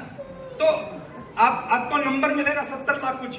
आज जुड़ोगे नंबर मिलेगा 70 करोड़ कुछ। आज जुड़ोगे तो 3,90,00,000 कुछ। ऐसे ही चलता है। और इसके जो नंबर मिलता है, जैसे मेरे को मिला था कुछ 21,103, रामकिशन सर को कुछ लाख, मान सिंह सर को कुछ लाख का नंबर मिला होगा। तो ऐसे ही उसके फायदे क्या उस नंबर को, ये कुछ छोटे छोटे फायदे मैं आपके बीच में लिख रहा हूँ। वैसे ही 100% ओरिजिनल प्रोडक्ट मिलते हैं, जिससे आपकी इम्यूनिटी स्ट्रॉन्ग होती है। बाजार से कम कीमत पे सामान मिलता है, 30 दिन की मनी बैक गारंटी मिलती है, कंप्यूटराइज बिल मिलता है जिसपे सारे टैक्स लगे होते हैं, फिक्स रेट पे प्रोडक्ट मिलता है पूरी इंडिया में, 15 से 20% का रिटेल प्रॉफिट मिलता है, 10 से 32% का और डिस्काउंट मिलता है। और सबसे बड़ी चीज है, एक मौका मिल रहा है एक ऐसी चीज बनाने का जो चीज आपकी नहीं, आपकी आने वाली जनरेशन जिंदगी, आपकी आने वाली पीढ़ियों की जिंदगी बदल सकती है। ये कुछ छोटे छोटे फायदे हैं। अब इस 0 पैसा लगा के इसकी आपने शुरुआत कर दी। यहाँ पे मैं थोड़ा सा आपको रोकना चाहूंगा। अच्छा, मैं एक सवाल पूछ रहा हूँ पहले आपसे, है ना? उसका जवाब देना थोड़ा सा सोच के। कितने लोग हैं जो 5 लाख रुपए महीना कमाना चाहते हैं?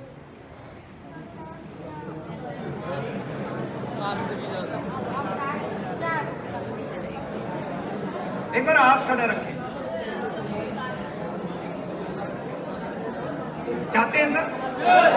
अच्छा, 5 लाख रुपए एक महीने में आने लग जाएं, कैसी इनकम होती है 5 लाख की इनकम? मजेदार होती है। बता दो कैसी होती है। मैंने शुरू किया था और मेरी जो हाईएस्ट इनकम आई, अभी बता रहे थे सर, वो एक महीने की आई 15,11,000 रुपए की।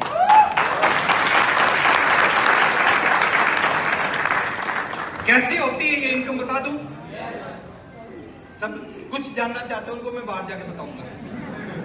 अब सब चाहते हो तो यहां बता सकता हूं। बता दूं? वो मैं एक्चुअली सर है ना, बता ही नहीं सकता। क्यों नहीं बता सकता? कैसी होती, कितना मजा आता है, वो मैं इसलिए नहीं बता सकता क्योंकि वो बोलते ना, गूंगे को गुड़ खिला के पूछते हो कि इसका स्वाद कैसा है, वो गूंगा बता ही नहीं सकता। वो आपको कब पता चलेगा 5 लाख रुपए महीना आएगा तो कितना मजा आएगा, वो आपको जब पता चलेगा जब 5 लाख रुपए महीना आपके घर में आना शुरू होगा। कमाना चाहते हैं तो बताओ हाँ, रास्ता है मेरे पास में, बता दूं? एक बार ताली बजा सकते हैं अपने लिए?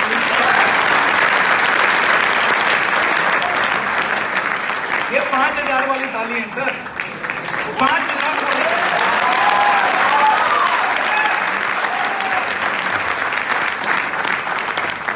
छोटी सी चीज समझनी है, ज्यादा कुछ नहीं है सर, छोटी सी चीज समझनी है, ज्यादा कुछ नहीं है।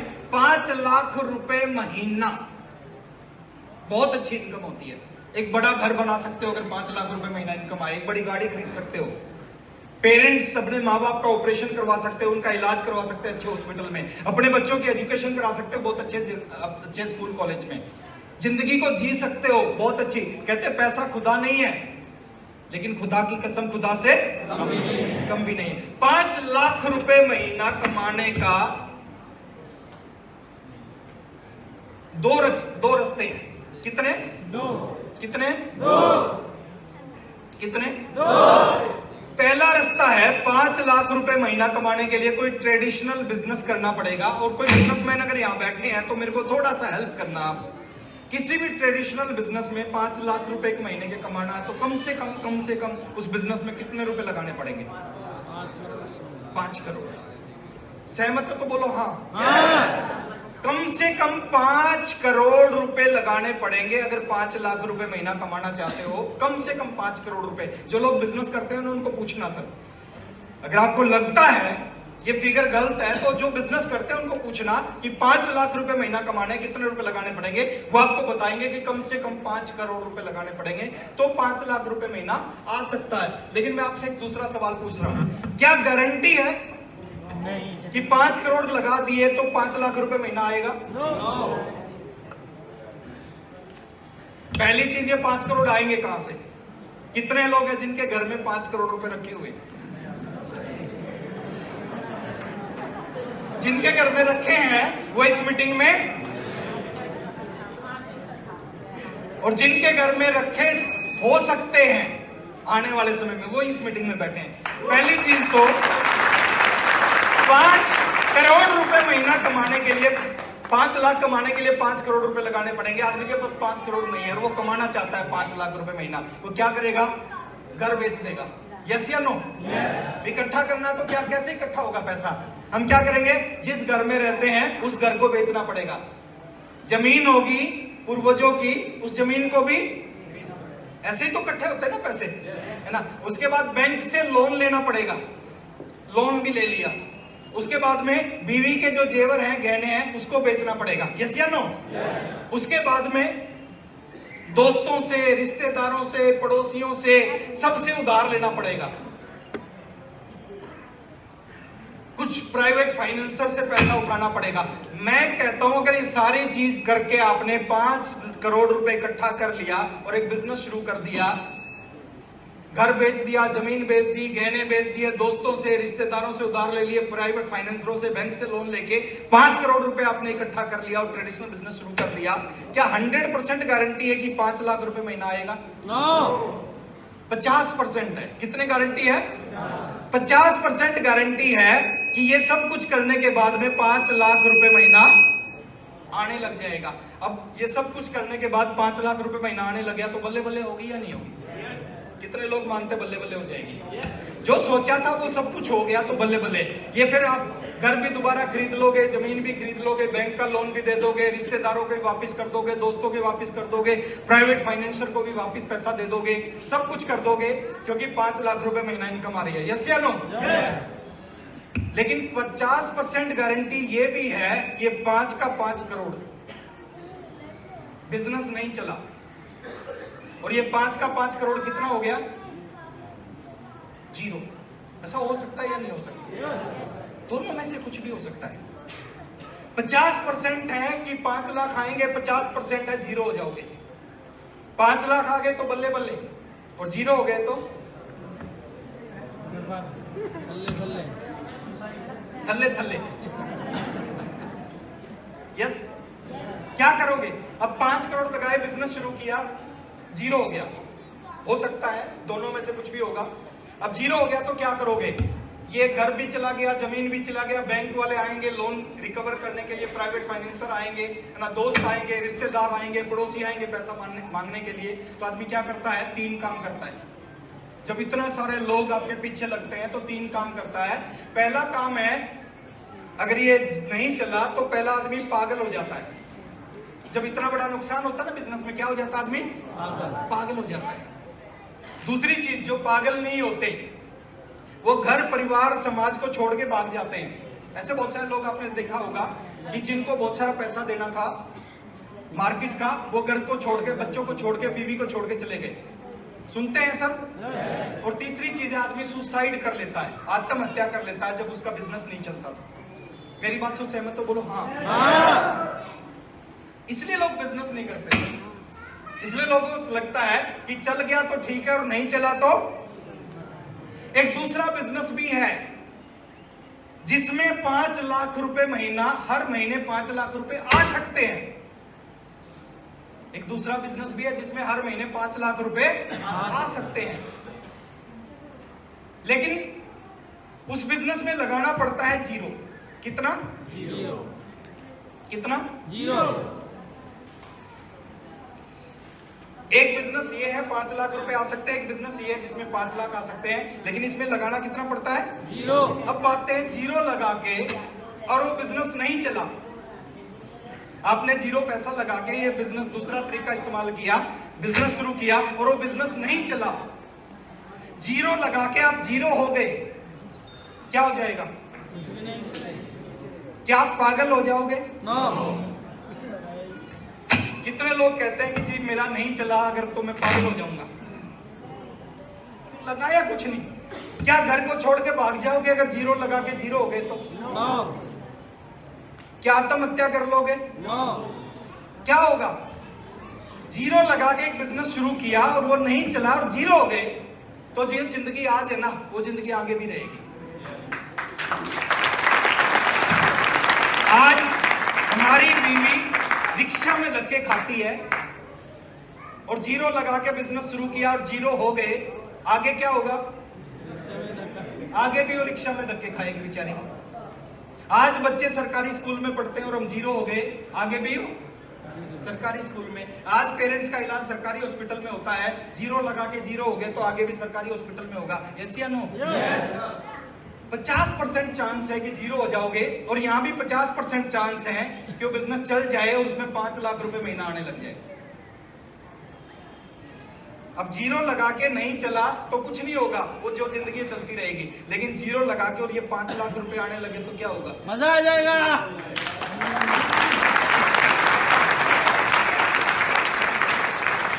और जीरो लगा के 6 लाख रुपए महीना आने लग जाए तो कैसा होगा? डबल मजा। जीरो लगा के 10 लाख रुपए महीना आने लग जाए तो कैसा होगा? जीरो लगा के 15 लाख रुपए महीना आने लग जाए तो कैसा होगा? हेलो, विश्वास नहीं होता? नहीं होता।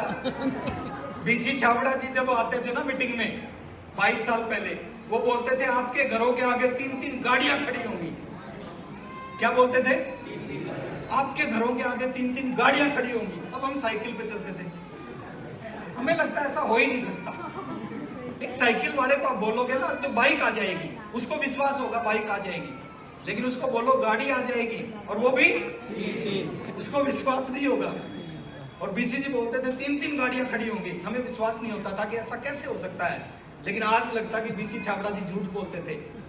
आज 3 गाड़ियां नहीं सर, आज घर के आगे 5-5 गाड़ियां खड़ी। वो बोलते थे करोड़ों के घर में रहोगे, करोड़ों के घरों में रहोगे। अब मेरा घर था 2 कमरों का, ऊपर से छत कच्ची थी। मैंने कहा ऐसा हो ही नहीं सकता, करोड़ों के घर में कैसे रहेंगे? आज अभी मैडम बता रही जिस घर में रहते हैं उसकी कीमत 7 करोड़ रुपए। विश्वास नहीं होता, शुरू में किसी को नहीं होगा सर ऐसा हो सकता, मेरे साथ तो बिल्कुल नहीं हो सकता, लेकिन बिजनेस में पावर बहुत है। और इस दूसरे काम का नाम है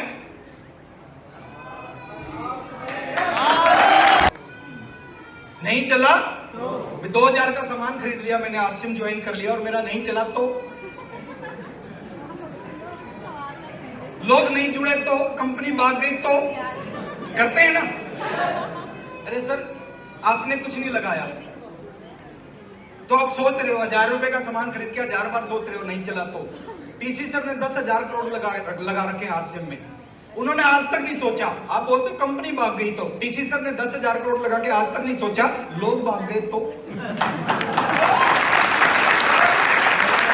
हमारा क्या होगा? हमारा कुछ नहीं होगा, जैसी जिंदगी थी चलती रहेगी। लेकिन आप सोच के देखो सर, अगर आरसीएम नहीं चलता, टीसी सर ने सब कुछ लगा रखा है इसके ऊपर। थोड़ा सा माइंड को, थोड़ा सा एंटीने को सेट करने की जरूरत है। इससे अच्छा बिजनेस हो ही नहीं सकता। हम पार्टनर है 45% के प्रॉफिट के। लॉस होगा किसका?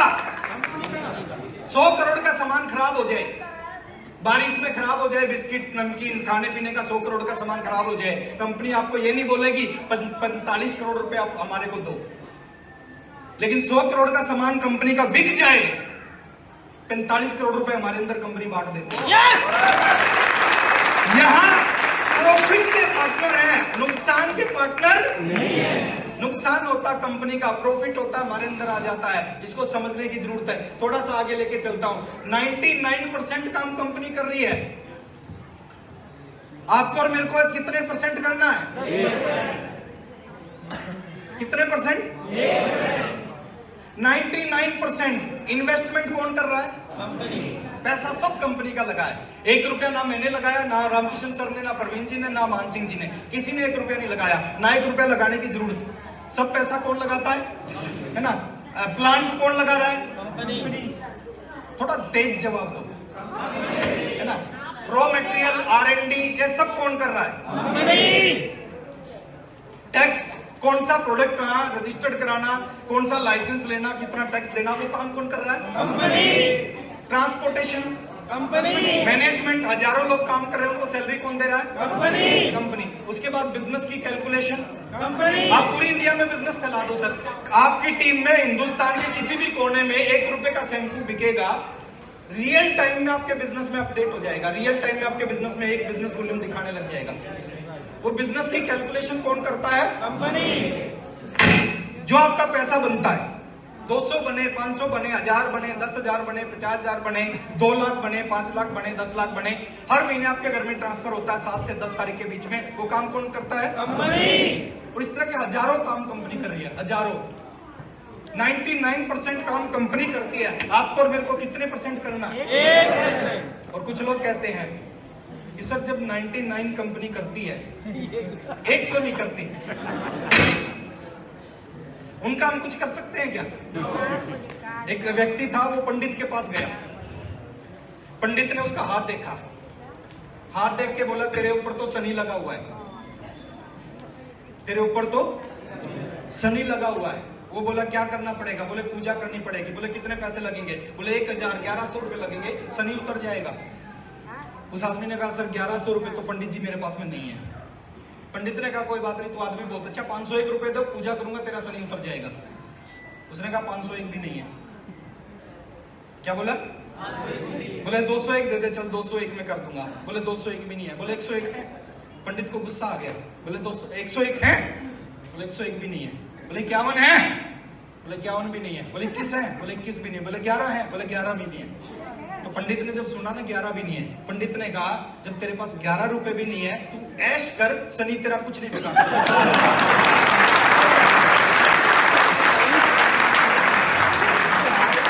जो बोलते हैं ना कि 1% क्यों नहीं करती कंपनी, उनका हम रामकिशन जी सर कुछ नहीं बिगाड़ सकते हैं, बच्चा भी कुछ नहीं बिगाड़ सकते उनका।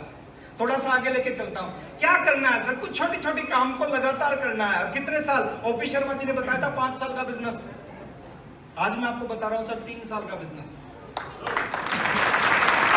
5 साल जब लगते थे, जब आरसीएम में 2 प्रोडक्ट थे, आज तो 600 प्रोडक्ट है सर। उसमें पिकअप सेंटर नहीं थे, आज तो 11,000 पिकअप सेंटर हैं।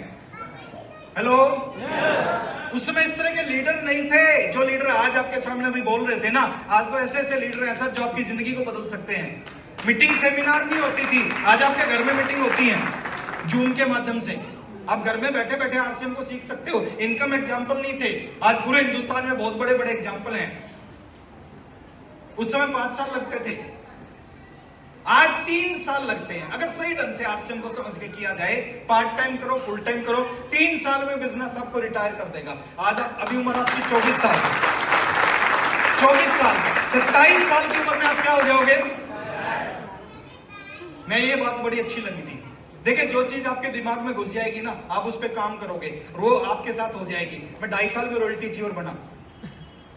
अगले 2.5 साल में मैं, सबसे बड़ी पिन होती थी उस समय आरसीएम की, star Ruby. OP Sharma ji ने कहा 5 साल का बिजनेस है, मैंने 5 साल मान के काम किया और 5 साल पागलों की तरह काम किया। अभी सुदेश बता रही थी, 29 दिन घर से बाहर, एक दिन आता था, कपड़े पुराने कपड़े रखे, नए कपड़े उठा के, पागलों की तरह काम किया 5 साल। और इसका रिजल्ट क्या आया? शुरू के 2.5 साल में रॉयल्टी, अगले 2.5 साल में आरसीएम की सबसे बड़ी पिन थी स्टार रूबी की पिन, अगले 2.5 साल में आरसीएम की स्टार रूबी पिन पे पहुंचा। और 5 साल बाद में क्या हो गया? रिटायर हो गया। 19 साल की उम्र में शुरू किया, 24 साल की उम्र में, यकीन करना सर, 17 साल से रिटायरमेंट की जिंदगी जी रहा हूं। अभी मैंने नया घर लिया, उस घर में मैं शिफ्ट हुआ 3 साल पहले। लोग मेरे को नहीं जानते थे, मैं लोगों को नहीं जानता था। मैक्सिमम लोग बिजनेस करते हैं, जॉब करते हैं वहां पे। सुबह जब 8 बजे अपने ऑफिस में जा रहे होते थे, 3 साल पुरानी बात बता रहा हूं, मैं ट्रैक सूट पहन करके वॉक कर रहा होता था। शाम को जब वो 7 बजे वापस आ रहे होते थे, मैं दूसरा ट्रैक सूट पहन करके इवनिंग वॉक कर रहा होता था। अब बहुत सारे लोग मेरे को सुबह भी देखते थे और शाम को भी देखते थे। वो कंफ्यूज थे, ये करता क्या है ना? अब सुबह भी वॉक कर रहा है, शाम को भी वॉक कर रहा है, उनको लगता ये करता क्या है। 2 लोगों ने मेरे से पूछा, और उस एरिया का, उस कैंपस का सबसे बड़ा घर मैंने खरीदा था, सबसे महंगा घर मैंने खरीदा था। अब उनको लगता था ये करता भी कुछ नहीं दिख रहा और घर भी सबसे महंगा कैसे खरीद लिया। तो 2 लोगों ने मेरे से पूछा, बोले भाई साहब आप करते क्या हो? मैं भी उनको नहीं जानता था, वो मेरे को नहीं। मैं उनको जवाब दिया कि मैं तो रिटायर्ड हूं।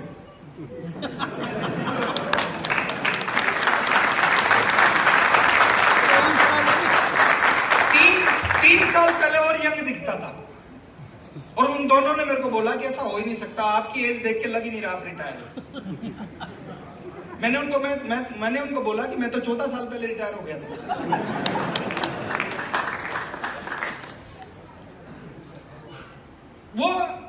वो लाइफ देती है। रिटायरमेंट का मतलब ऐसा नहीं मैं काम नहीं करता, सर काम करता हूं आरसीएम में।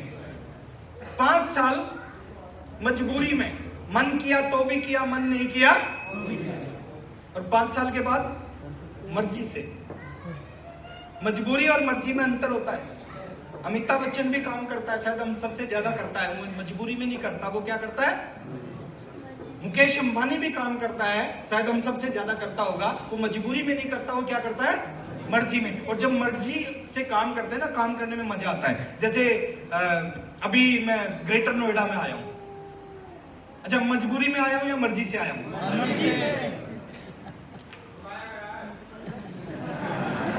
मान सिंह सर को पूछो, सर पर एक्चुअली बहुत अच्छे लीडर मिले हैं सर आपको, एक बार जोरदार तालियां चाहिए।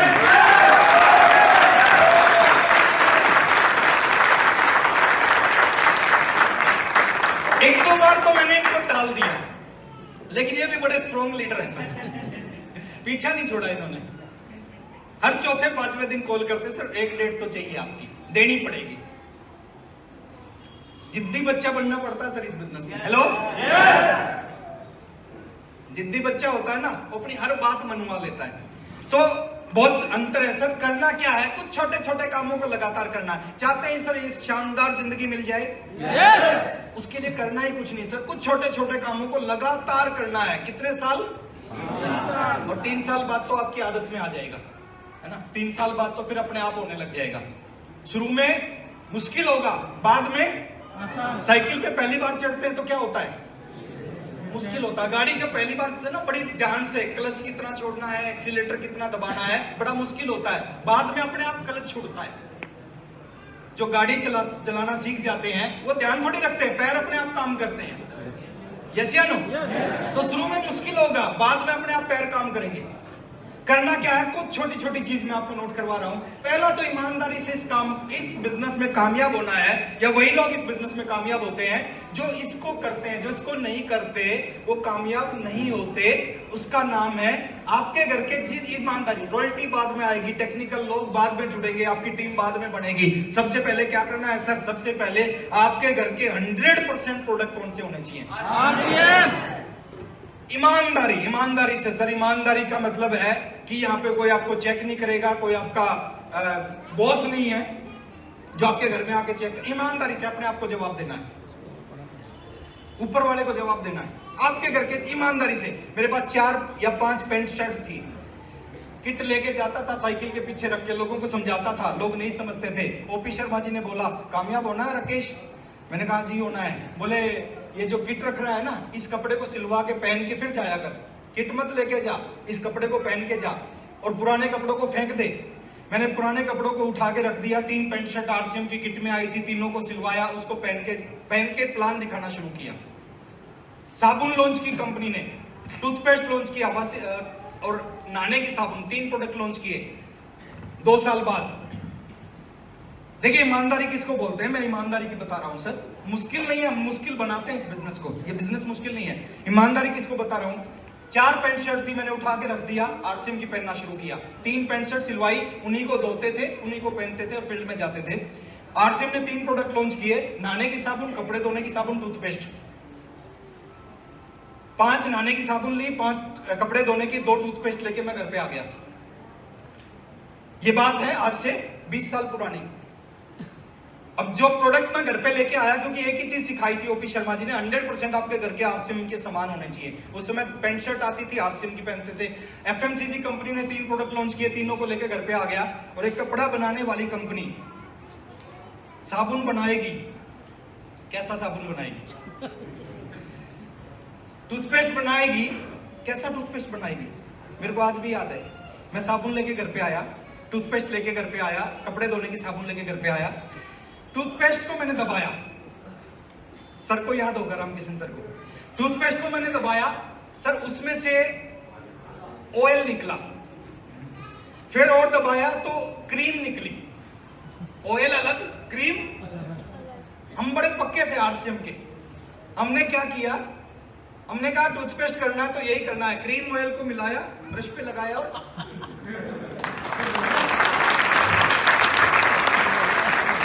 नहाने की साबुन लॉन्च की कंपनी ने। कपड़ा बनाने वाली कंपनी नहाने की साबुन बनाएगी तो कैसा साबुन बनाएगी?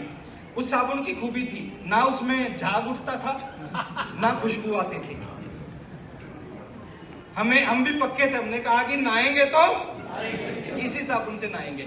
कपड़े धोने की साबुन, जैसे कपड़ा धोना शुरू किया, उसके पहली बार में 2 टुकड़े हो जाते थे।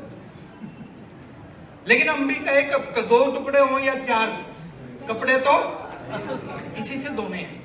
मेरे को पता है सुदेश के बाल बहुत लंबे थे जब ये शादी होके आई। इसने कहा मेरे को आयूर शैम्पू चाहिए। क्या बोला इसने? मैं आयूर से बाल धोती हूँ। मैंने कहा देखो मेरे घर में तो बस यही मिलेगा। इसने पहली बार बाल धोए और 20 साल से कोई प्रोडक्ट यूज कर रहे हो और एकदम प्रोडक्ट बदलोगे, वो शुरू में शूट नहीं करता। हेलो, ऐसा नहीं कि प्रोडक्ट खराब था, प्रोडक्ट बहुत अच्छा था, शुरू में शूट नहीं करता। इसके कुछ बाल टूटना शुरू हो गए, इसके कुछ बाल टूटना शुरू हो गए, झड़ना शुरू हो गए। तो इसने कहा कि मैं ये नहीं इस्तेमाल करूंगी, तो मेरे को तो आयूर ही चाहिए, इससे तो बाल झड़ते हैं। मेरे को आज भी याद है, मैंने इसको कहा कि यार देखो यहाँ रहना है तो इस्तेमाल तो यही करना पड़ेगा। और तू सोच बुरे से बुरा क्या हो सकता है? बाल झड़ रहे हैं, ज्यादा से ज्यादा क्या हो सकता है? सारे झड़ जाएंगे।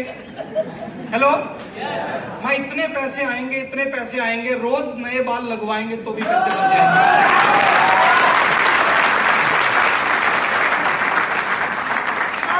सर RCM के प्रोडक्ट आपके घर में आने चाहिए, इसको ज्यादा लंबा करने की जरूरत नहीं है। मैं एक ही चीज बता रहा हूं सर, कैसे लग रहे हैं ये कपड़े? गजब। टाई, बेल्ट, गजब। शूज, सब RCM है। कितने बुरे लग रहे हैं? मेरे को बहुत अच्छे लगते हैं। क्यों अच्छे लगते हैं? ये दुनिया का ऐसा कपड़ा है, बाहर मार्केट के कपड़े अच्छे लगते हैं, मैं नहीं बोलता बुरे लगते, अच्छे लगते हैं, बहुत अच्छे लगते हैं, लेकिन दुनिया का एकमात्र ऐसा कपड़ा है जिसको 3 साल लगातार बीच में कोई दूसरा कपड़ा नहीं आना चाहिए।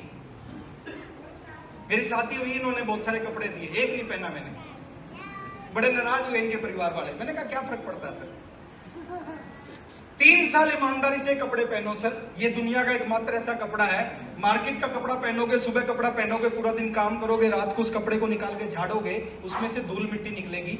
आरसीएम का कपड़ा लगातार 3 साल पहनो, सुबह कपड़े को पहनोगे, सारा दिन काम करोगे, रात को निकाल के झाड़ोगे ना, ये दुनिया का ऐसा कपड़ा, रात को इसमें से नोट निकलते हैं। ये क्या है सर, ये थोड़ा सा समझने की चीज है, कमाल कर सकता है ये कपड़ा आपकी जिंदगी में, ये प्रोडक्ट आपकी जिंदगी में कमाल कर सकते हैं, है ना।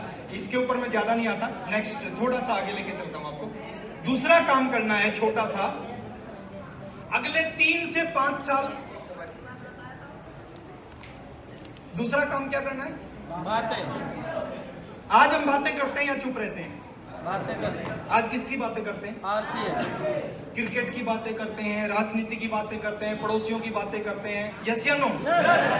एक ऐसा आदमी बताओ जो राजनीति की बात करके, क्रिकेट की बात करके अमीर बन गया हो।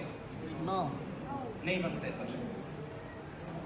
आज हम बात करते हैं सर, अगले 3 से 5 साल आप जो काम करते रहो, जो भी समय मिले उस समय में क्या करना है हमें? आरसीएम की बात। 10 मिनट बाद इस मुंह से क्या निकलना चाहिए? आरसीएम। जितने भी कामयाब लोग हैं ना, इनके साथ कभी रहना, कुछ भी बात करना, दुनिया के किसी भी टॉपिक पे इनसे बात करना, ये 10 मिनट में घुमा के आपको ले आएंगे आरसीएम। ये खूबी है इनकी, इनके खून में आरसीएम जा चुका है। आज ब्लड चेक करवाना इनका, ब्लड ग्रुप आएगा, रिपोर्ट आएगी आरसीएम पॉजिटिव। बातें आरसीएम। आज हम बात करते हैं यस या नो? ईमानदारी से नियम बना लो यार, अगले 3-5 साल जो भी समय मिले, जो भी व्यक्ति मिले, कपड़े पहने दिखाई दे, कुछ भी बात शुरू करो, उसको घुमा के ले आओ आरसीएम। मेरे को एक बात याद आती है, बात आज से 15 साल पुरानी बात है। मेरी ट्रेन थी दिल्ली से लखनऊ मीटिंग थी मेरी। लखनऊ मेरी ट्रेन थी, लेट हो गई, रात को 10 बजे चलती थी, 12 बजे चली, सर्दियों का टाइम था। सभी लोग अपनी बोगी में घुसे, ट्रेन आई 12 बजे, अपनी बोगी में घुसे, बैठने लगाई और सो गए। मैं भी अपनी बोगी में घुसा, मैंने बेडिंग लगाई, लेकिन मेरे को नींद नहीं आ रही थी। ट्रेन चलने लग गई, 2 लोग मेरे सामने वाली सीट पे बैठे थे, उनको भी नींद नहीं आ रही थी, वो आपस में बात करना उन्होंने शुरू किया। अब मैं लेटा था, मेरे को भी नींद नहीं आ रही थी, मैंने उनकी बात को सुनना शुरू किया। ट्रेन थोड़ी सी गाजियाबाद से आगे निकली, पहले वाले ने दूसरे को कहा कि भाई साहब आप कहां जा रहे हो? दूसरे वाले ने कहा कि मैं लखनऊ जा रहा हूं, तो पहले ने कहा मैं भी लखनऊ जा रहा हूं। ट्रेन थोड़ी सी आगे गई, पहले वाले ने फिर पूछा कि लखनऊ में कहां रहते हो? उसने कहा 4 बाग। दूसरे ने कहा सर मैं भी 4 बाग रहता हूं। मैं भी सुन रहा था उनकी बात। थोड़ी सी ट्रेन आगे गई, पहले वाले ने पूछा 4 बाग में किस सोसाइटी में रहते हो? उसने कहा कि मैं अनामिका एक सोसाइटी उसमें रहता हूं। दूसरे ने कहा सर मैं भी अनामिका में रहता हूं। ट्रेन थोड़ी सी आगे गई, बोले अनामिका में किस टावर में रहते हो? ए में, बी में? बोले ए में रहता हूं। दूसरे ने कहा सर मैं भी ए में रहता हूं। अब मैं सुन रहा था उनकी बात, अब मेरे को समझ में नहीं आ रहा था यार, एक ही सोसाइटी, एक ही टावर में रहते, एक दूसरे को जानते नहीं, ऐसा कैसे हो सकता है? फिर भी मेरे को लगा कि हो सकता है, बड़े शहर में लोग नहीं जानते एक दूसरे को। ट्रेन थोड़ी सी आगे चली, बोले ए टावर में किस फ्लोर पे रहते हो? बोले 3rd फ्लोर पे रहता हूँ। दूसरे ने कहा मैं भी 3rd फ्लोर पे रहता हूँ। अब मैं और कंफ्यूज। ट्रेन थोड़ी आगे गई, पहले वाले ने कहा कि 3rd फ्लोर में किस नंबर फ्लैट में हो आप? तो उसने कहा सर मैं 3012 में हूँ। और जैसे उसने कहा मैं 3012 में रहता हूँ, दूसरे ने कहा सर मैं भी 3012 में रहता हूँ। अब मेरे से रुका नहीं गया, मैंने कहा भाई साहब बात क्या है? उन्होंने कहा क्या हुआ? मैंने कहा आप दोनों एक ही सोसाइटी में, एक ही बिल्डिंग में, एक ही फ्लोर पे, एक ही फ्लैट में रहते हो, एक दूसरे को जानते नहीं। तो उन्होंने कहा बात वो नहीं है। मैंने कहा फिर बात क्या है? उन्होंने कहा हम बाप बेटा हैं, टाइम पास करने के लिए बात कर रहे हैं।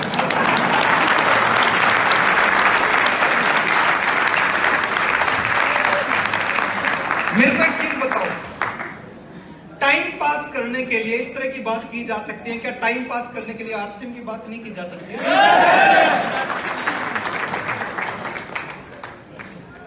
वो साथी हाथ खड़ा करो जो आज कमिटमेंट कर रहे हो कि अगले 3 साल में एक भी बार आरसीएम की बात नहीं करूंगा। देखिए आपकी दिक्कत यही है, आप बिना सुने ही हाथ खड़े करते हो। एक पायलट ने किसी को बोला, ऐसी पब्लिक में बोला कि मैं 1 करोड़ रुपए दूंगा, हवाई जहाज से कूद जाओगे? सभी ने कहा नहीं। उस पायलट ने कहा अरे पूछ तो लिया होता, हवाई जहाज उड़ रहा है कि खड़ा है। और वो हाथ खड़ा करे जो आज कमिटमेंट कर रहे हैं, कुछ भी हो जाए अगले 3 साल बातें होंगी तो आरसीएम की बातें होंगी। मेरे को दिखाई थोड़ा कम देता, थोड़ा आवाज से पता चलेगा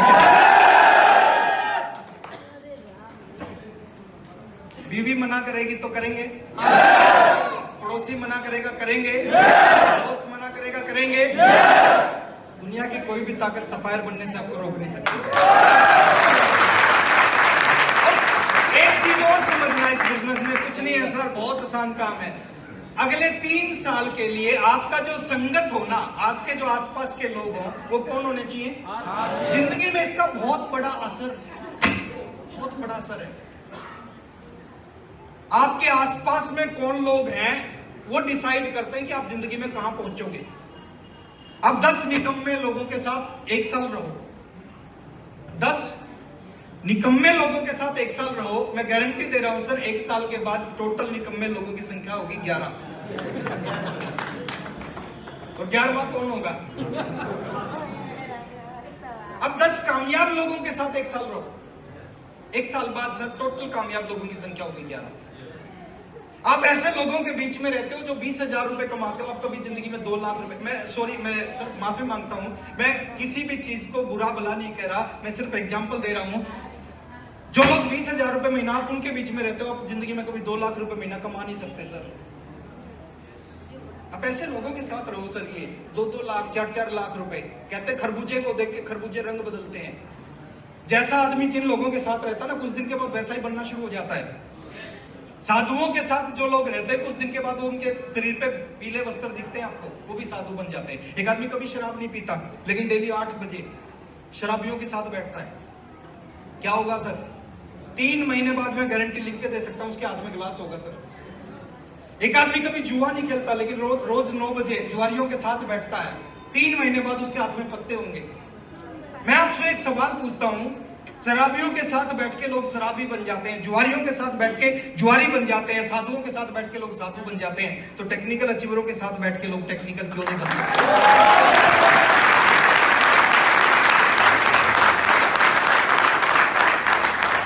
नियम बनाओ, जो भी खाली टाइम है सर, आप जितने भी निकम्मे लोग हैं ना, 3 साल छोड़ दो।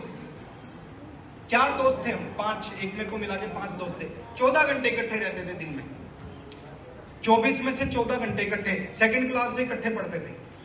आरसीएम ज्वाइन किया, वो मेरे दोस्त थे, दिन में मैं उनके पास जाता था, मिलता था, वो नेगेटिव बात करते थे।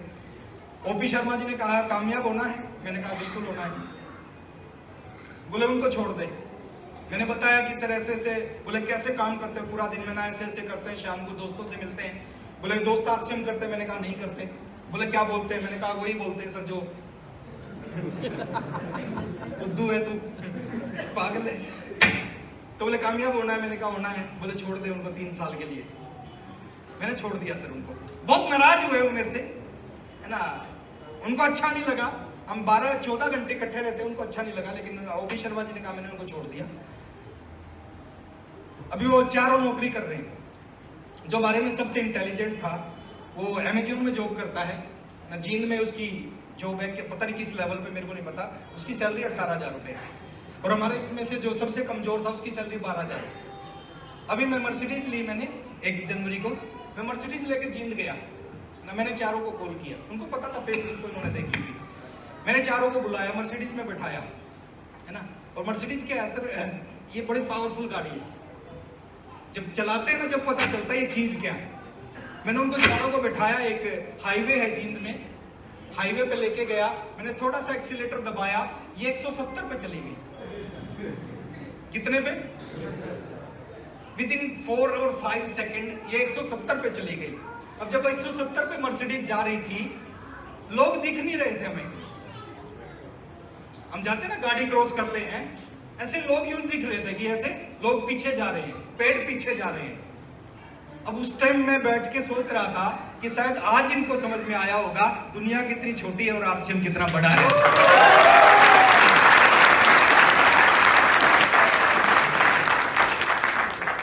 आपका दोस्त रहता आपके घर के पास, कामयाब होना है वो नेगेटिव है, उसके घर के आगे से मत जाना। अगले 3 साल 1.5 किलोमीटर का चक्कर काट के जाना पड़े चले जाना, उसके घर के आगे से कर दोगे। इनके साथ रहो सर, इनकी पैंट का हुक पकड़ के रखो। प्रवीण जी को पकड़ लो कि जब तक स्टार इमरान नहीं बना देते छोड़ेंगे नहीं। रामकिशन सर को पकड़ लो कि जब तक स्टार भी नहीं बना देते छोड़ेंगे नहीं। हेलो, कर सकते हैं। बड़ा खतरनाक है, दुनिया का बहुत आसान काम है, दुनिया का बहुत बड़ा काम है। आसान भी है और बड़ा भी है। आसान क्यों है? सब कर रहे हैं, एक किसान भी कर रहा है, डॉक्टर भी कर रहा है, इंजीनियर भी कर रहा है, फौजी भी कर रहा है, बड़े बड़े एजुकेटेड लोग इस बिजनेस को कर रहे हैं। अब जब सब तरह के लोग कर रहे हैं इसका मतलब ये आसान है। यस या नो? क्या डॉक्टर वाला काम किसान कर सकता है? किसी का ऑपरेशन किसान कर सकता है? क्या एक इंजीनियर खेती कर सकता है? यानी आज के टाइम में एक दूसरा का काम लोग नहीं कर सकते, लेकिन आरसीएम की बात करें सब तरह के लोग आरसीएम कर रहे हैं। बड़ा क्यों है सर? बड़ा क्यों है बता दूं? 2 लोग जानना चाहते हो, बाहर बताऊंगा। बड़ा इसलिए है, इसको समझना थोड़ा सा। मैं एक एग्जांपल दे रहा हूं। 22 साल पहले 1280 का कपड़ा खरीद के मैंने आरसीएम ज्वाइन कर लिया। कोई बहुत बड़ा काम था? नहीं। 1280 का कपड़ा, जो कपड़ा खरीदना था, एक नंबर मिला, उस नंबर पे काम करना शुरू किया। 5000, 10,000, 20,000, 50,000 का बिजनेस होने लगा, 1 लाख का बिजनेस होने लगा, 2 लाख का बिजनेस होने लगा, 5 लाख का महीने का बिजनेस, 10 लाख रुपए महीने का बिजनेस। क्या करने से होने लगा? कपड़ा खरीदने से, है ना। 20 लाख रुपए का बिजनेस होने लगा टीम का, 50 लाख का, 1 करोड़ का, 2 करोड़ का, 10 करोड़ का, 20 करोड़ का बिजनेस होने लगा। आज जो साल का जो मेरा बिजनेस होता है डीपी, लगभग 700 से 800 करोड़ का होता है डीपी। नोएडा में, एनसीआर में बहुत सारे ऐसे लोग होंगे सर जिनका 500, 700, 1000 करोड़ का बिजनेस होता होगा, ट्रेडिशनल बिजनेस होंगे, बहुत सारे लोग होंगे। लेकिन उनमें और मेरे में एक अंतर है। 1000 करोड़ का बिजनेस करने के लिए उन्होंने 50,000 करोड़ रुपए की इन्वेस्टमेंट की होगी। हेलो, और मैंने 1000 करोड़ का बिजनेस करने के लिए 1280 का कपड़ा खरीदा था। रामकिशन सर का बहुत बड़ा बिजनेस होता है सर हर महीने। क्या किया था? वही छोटा सा काम। आप में से बहुत सारे ऐसे लोग होंगे अगले 3 साल, 4 साल, 5 साल बाद जिनका एक महीने का बिजनेस 10 करोड़, 20 करोड़ होगा, 1 साल का बिजनेस 100 करोड़ होगा। आप में से बहुत सारे लोग होंगे सर अगले। बड़ा भाई और छोटे भाई में अंतर क्या होता है? बड़े भाई की शादी थोड़ी पहले होती है, छोटे भाई की थोड़ी बाद में होती है। तो हमने आपसे पहले शुरू किया, आज हमारा इतना बड़ा बिजनेस है। आज आप शुरू कर रहे हैं कुछ समय के बाद में, और मैं गारंटी दे रहा हूं सर, आने वाले समय में इस ग्रेटर नोएडा के सबसे बड़े बंगले होंगे, वो किसी और के नहीं होंगे, आरसीएम डिस्ट्रीब्यूटर। आने वाले समय में जो इसकी सड़कें हैं ना बहुत शानदार है नोएडा की, ग्रेटर नोएडा की। 1.5 करोड़ की गाड़ियां दौड़ रही होंगी, 2-2 करोड़ की गाड़ियां दौड़ रही होंगी, उनके पीछे लिखा होगा बेहतरीन जिंदगी का नाम आरसीएम। तैयार हैं? ये बहुत बड़ा है, बहुत आसान है ना। सिर्फ एक ही चीज को समझना है, सब दुनिया में जितने लोग कामयाब होते हैं किसी भी फील्ड में, किसी भी कैटेगरी में कामयाब होते हैं, वो इस तरीके से कामयाब होते हैं। वो ट्राई करते हैं, क्या होते हैं? 99% लोग क्या करते हैं, जैसे फेल होते हैं ना दोबारा उस काम को नहीं करते। बहुत सारे लोग मिलेंगे जो कहेंगे हमने भी ज्वाइन किया था आरसीएम, हमारा तो कुछ नहीं हुआ। कौन है वो? वो 99% वाले हैं जो एक बार फेल होते हैं दोबारा उस काम को नहीं करते। अभी मैं 6 महीने पहले पटना था, पटना रेलवे स्टेशन पे खड़ा था, टी शर्ट पहन रखी थी, उस पर आरसीएम लिखा हुआ था। एक व्यक्ति आए मेरे पास में, उन्होंने कहा सर आप भी करते हैं आरसीएम? मैंने कहा मैं भी करता हूं आरसीएम। बोले हमने भी ज्वाइन किया था, हमने तो छोड़ दिया। मैंने उनसे पूछा कब ज्वाइन किया था, कब छोड़ दिया? बोले सर हमने तो 1980 में ही छोड़ दिया। अच्छा, मेरी समझ में नहीं आया 1980 में कैसे छोड़ सकता है ये? हेलो, ऐसे मिलेंगे जो जिन्होंने 1980 में छोड़ दिया। वो कौन है जिन्होंने ट्राई किया और ट्राई करते क्या हुआ? और दोबारा उस काम को, साइकिल पे पहली बार चढ़े तो क्या हुआ? गिरे। और कुछ ऐसे लोग होते हैं जो दोबारा कभी साइकिल पे नहीं चढ़ते, वो कभी साइकिल चलाना नहीं सीखते। लेकिन कुछ लोग होते हैं, फेल होते हैं ना, फिर ट्राई करते हैं और फिर फेल होते हैं और फिर ट्राई करते हैं और फिर फेल होते हैं, फिर ट्राई करते हैं, फिर फेल होते हैं। ये 1% लोग होते हैं। कौन है? जो फेल होने के बाद फिर ट्राई करते हैं, फिर फेल होते हैं, फिर ट्राई करते हैं, फिर फेल होते हैं, फिर ट्राई करते हैं, फिर फेल होते हैं। और वो जब तक ट्राई करते रहते हैं, जब तक ट्राई करते रहते हैं, जब तक वो सक्सेस नहीं है। 2 को प्लान दिखाया मना कर दिया, 10 को दिखाया मना कर दिया, 20 को दिखाया मना कर दिया, 50 को दिखाया मना कर दिया, लेकिन जब तक प्लान दिखाते रहते हैं, जब तक वो। और फेल कौन होते हैं? जो कुछ करते हैं, जो निकम्मे हैं, घर पे बैठे रहते हैं, कोई काम नहीं करते, वो कभी फेल नहीं होते। यस या नो? फेल कौन होते हैं? जो कुछ करते हैं, जो कुछ करते हैं, जो मेहनत करते हैं, वो फेल होते हैं। ये मेरी वाइफ है सुदेश, आज तक ये घोड़े से गिरी नहीं। पता क्यों नहीं गिरी? क्योंकि आज तक ये घोड़े पे चढ़ी नहीं। कौन गिरेगा? है ना? जो चढ़ा नहीं हो क्या खाक गिरेगा? कौन फेल होगा? जो कुछ करेगा। जो कुछ नहीं करेगा वो कभी फेल नहीं होगा। तो ये फार्मूला है सर। और कुछ नहीं मांगता है बिजनेस आपसे।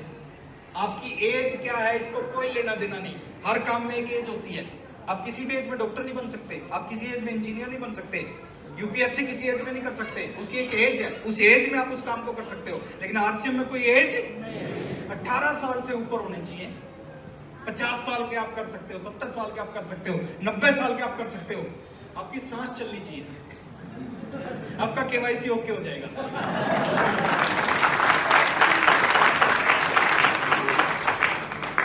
बाकी काम में ऐसा नहीं होता। आपकी हाइट क्या है कोई फर्क नहीं पड़ता। यहाँ पे 5 फुट वाले भी स्टार रूबी हैं, हेलो, और 6.25 वाले भी सफायर हैं। तो कोई फर्क नहीं पड़ता। आपकी height, talent, family, experience, qualification. Sir अंगूठा टेप इस बिजनेस में ऐसा एग्जांपल है आपको देखने को मिलेंगे आरसीएम बिजनेस में, जो कभी स्कूल में नहीं गए और 2.5 लाख रुपए महीना। अभी सर कितने बड़े, रामेश्वर जी, कितने बड़े एग्जांपल हमारे बीच में, राज मिस्त्री का काम करते हुए आज राजा बन चुके हैं।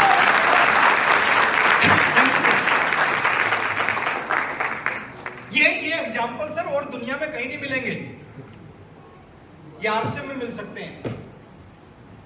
ऐसे ऐसे लोग हैं जो कभी स्कूल में नहीं गए और आज उनकी 1.5 लाख रुपए की इनकम आती है एक महीने की, 2 लाख रुपए।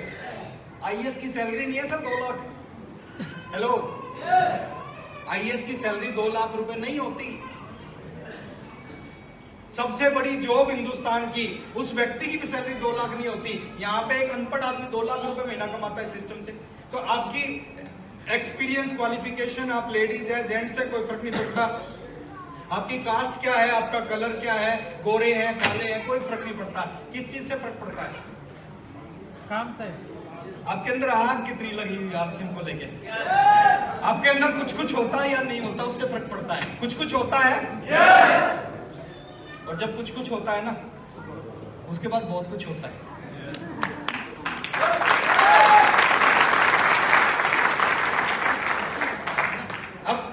अब क्या है, सुनने की समझने की बात क्या है सर? आप सुन के चले जाओगे, तालियां बजा के चले जाओगे, इससे कुछ होने वाला नहीं है। सबको पता है जो मैंने बताया, जो रामकिशन सर ने बताया, सबको पता है। सुनने से कुछ नहीं होता, हमने हजारों मीटिंगों में सुना है। हर मोटे आदमी को पता होता है पतला कैसे होते हैं। वो पतला क्यों नहीं होता? वो करता नहीं, वो करता नहीं। सुनने से कुछ नहीं होता। विचारों को सुनने से कभी परिवर्तन नहीं आएगा। विचारों पे चलने से परिवर्तन आएगा, विचारों पे चलने से।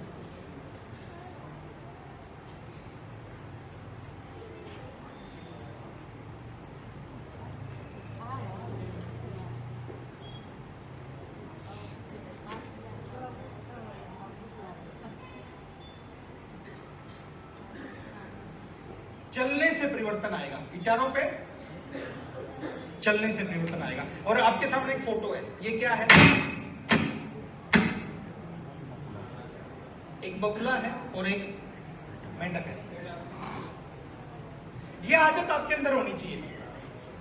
कामयाब होना चाहते हैं? यस। सबकी आवाज नहीं आ रही। ये आदत होनी चाहिए। कौन सी आदत है ये? आखिरी दम तक अब लड़ते कुछ रहो। लोगों को ये समझ में आ रहा है, कुछ लोगों को, कुछ लोग समझ रहे हैं कि जो मना करे उसका वो नहीं है सर। आप गलत समझ रहे हो। आप ऊपर वाली लाइन को पढ़ो, नेवर एवर गिव अप। कभी हार ना मानने की आदत आपके अंदर होनी चाहिए। जितने लोग जिंदगी में कामयाब होते हैं ना, उनके अंदर ये आदत होती है, तो हार नहीं मानते आसानी से। ये आदत आपके अंदर हो सकती है। ये जितने भी लोग आज टेक्निकल पे आए थे, जो हमारे बड़े अच्छे लगते हैं सर, ये सारे टेक्निकल अचीवर मेरे को, नाम नहीं ले पा रहा मैं सभी का, ये सब के अंदर ये आदत है, ये हार नहीं मानते कभी भी। और इस आदत ने इनको आरसीएम में यहाँ तक लेके आए हैं, और यही आदत इनको आरसीएम के बड़े बड़े लेवलों पे लेके जाएगी। ये आदत आपके अंदर भी होनी चाहिए। कभी हार, जैसे आपके सामने एक बगुला है, एक मेंढक है, और ये बगुला इस मेंढक को खा चुका है, मरने वाला है मेंढक। लेकिन इस मेंढक ने कोई आरसीएम की मीटिंग अटेंड कर रखी और किसी लीडर के मुंह से सुन रखा था कि हार नहीं माननी।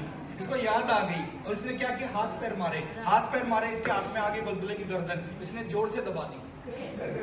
और दबाने से क्या हुआ, जब प्रेशर पड़ा, इसकी चोंच खुली तो इसकी जिंदगी बच गई। अब एक मेंढक को समझ में आ गया हार नहीं मानना चाहिए। हम तो इंसान है, हमारे को समझ में आ सकता है।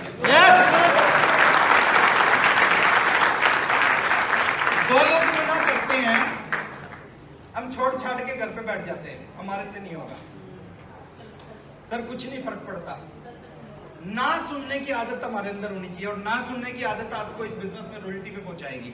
ना सुनने की आदत टेक्निकल पहुंचाएगी। हो सकती है और तो कुछ लगता नहीं ना आरसीएम में।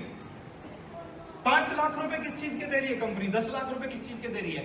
5 लाख, 10 लाख, 20 लाख उसी चीज के मिलते हैं। उस व्यक्ति ने सबसे ज्यादा ना सुनी, और जितनी ज्यादा ना सुनोगे ना, उतना ही पैसा आरसीएम में आपके पास आएगा। यस। 100, 200, 500 लोगों की ना सुनने से मर्सिडीज आ सकती है। 100, 200, 500 लोगों की ना सुनने से 7 करोड़ के घर में राज आ सकता है। 100, 200, 500 लोगों की ना सुनने से 20 लाख रुपए की इनकम आ सकती है। सुननी चाहिए या नहीं सुननी चाहिए? सुननी चाहिए। और आज मैं लास्ट में एक चीज आपके बीच में लास्ट में कह के मैं अपनी बात को खत्म करूंगा। देखिए, परमात्मा ने हमारे को इंसान बनाया है, वो कुछ भी बना सकता था। वो गधा, घोड़ा, कुत्ता, कबूतर कुछ भी बना सकता था। उसने क्या बना दिया? क्या बना दिया? अच्छा, उसने इंसान बना के कोई गलती कर ली क्या? कितने लोग मानते हैं, हाथ खड़ा करें एक बार, कि उसने इंसान बना के गलती कर ली? और कितने लोग कहते हैं कि कोई गलती नहीं की, कोई गलती नहीं की। एक काम करना सर, लास्ट में मैं, आज सभी लोग, बहुत अच्छी ऑडियंस है, बहुत ध्यान से सुन रहे हैं। लास्ट में एक काम करना, आज इस हॉल से, अभी 5 मिनट बाद मीटिंग खत्म होगी, आप अपने घर पे जाओगे, लेकिन मैं चाहता हूँ इस हॉल से बाहर जाने से पहले एक काम करना। बाहर जाने से पहले आप ठान लेना कि मरने से पहले एक ऐसा काम करूंगा जिस काम की वजह से मेरे बच्चों को मेरे ऊपर गर्व होगा, मेरे पेरेंट्स को मेरे ऊपर गर्व होगा, मेरे भाई बहनों को मेरे ऊपर गर्व होगा, मेरे पड़ोसियों को मेरे ऊपर गर्व होगा, मेरे रिश्तेदारों को मेरे ऊपर गर्व होगा। मरने से पहले एक ऐसा काम जरूर करूंगा कि मेरी फैमिली को, दोस्तों को, रिश्तेदारों को गर्व होगा कि यार वो मेरा दोस्त है। आपके बच्चों को गर्व होगी वो मेरे पापा हैं। ठान सकते हो? कितने काम? एक काम। 100 साल जियो, 1000 साल जियो, मरने से पहले एक ऐसा काम करके जाना जिस काम की वजह से आपके बच्चों को, आपकी वाइफ को, आपके पेरेंट्स को गर्व हो, यार वो मेरा बेटा है। आपकी पत्नी कहे वो मेरा पति है।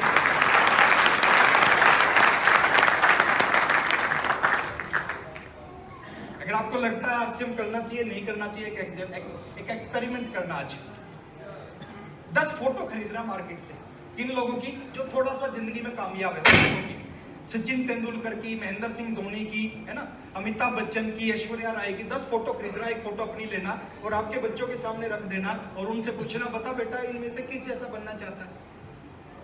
10 फोटो उन लोगों की और एक अपनी फोटो, 11 फोटो आपके बेटा बेटी के सामने रख के पूछना, बता बेटा बड़ा होकर इनमें से किस जैसा बनना चाहता है। मैं गारंटी दे रहा हूँ सर, यहाँ ही लिख के दे सकता हूँ, आपका बेटा या बेटी 11 में से 10 फोटो पे हाथ रखेगा कि मैं सचिन जैसा बनना चाहता हूँ, धोनी जैसा बनना चाहता हूँ, ऐश्वर्या जैसा बनना चाहती हूँ। एक पे हाथ नहीं रखेगा, वो किसकी होगी? अच्छा, उसमें उसकी कोई गलती नहीं, उसमें उसकी, सचिन उसका रोल मॉडल है, महेंद्र सिंह धोनी रोल मॉडल है, अमिताभ बच्चन रोल मॉडल है, सलमान खान उसका रोल मॉडल है, आप उसका रोल मॉडल नहीं हो। आपकी फोटो पर कभी हाथ नहीं रखेगा। एक काम करना, आप आरसीएम ज्वाइन करना, ऑफिस से आए थके आ रहे, पहले आप टीवी देखते थे लेट के, है ना, दोस्तों के साथ में गप्पे मारते थे, आपने अपना रूटीन बदल दिया। आप ऑफिस से आए, आपने कपड़े उतारे, थके हुए हो, चाय पी, दूसरे कपड़े पहने, बैग उठाया और चल पड़े आरसीएम की मीटिंग करने। वो आपको देखता है कि पापा ऑफिस से आने के बाद पहले टीवी देखते थे, अभी ऑफिस से आने के बाद दोबारा तैयार होके बैग उठा के जा रहे हैं। 1 साल, 1.5 साल, 2 साल आप खूब मेहनत करते हो, संडे को घर पे नहीं मिलते, सुबह निकल जाते हो मीटिंग करने के लिए, लोगों को प्लान देने के लिए। वो आपको मेहनत करते हुए देखेगा। आप इस बिजनेस में रॉयल्टी अचीवर बनते हो ना, वो आपको देख रहा, 2 साल से खूब मेहनत कर रहे हैं पापा, खूब लोगों से बात करते हैं, लोग मना करते हैं, उनको समझाते हैं, जूम मीटिंग करते हैं, फील्ड में धक्के खाते हैं, वो आपको खूब मेहनत करते हुए दिखता है।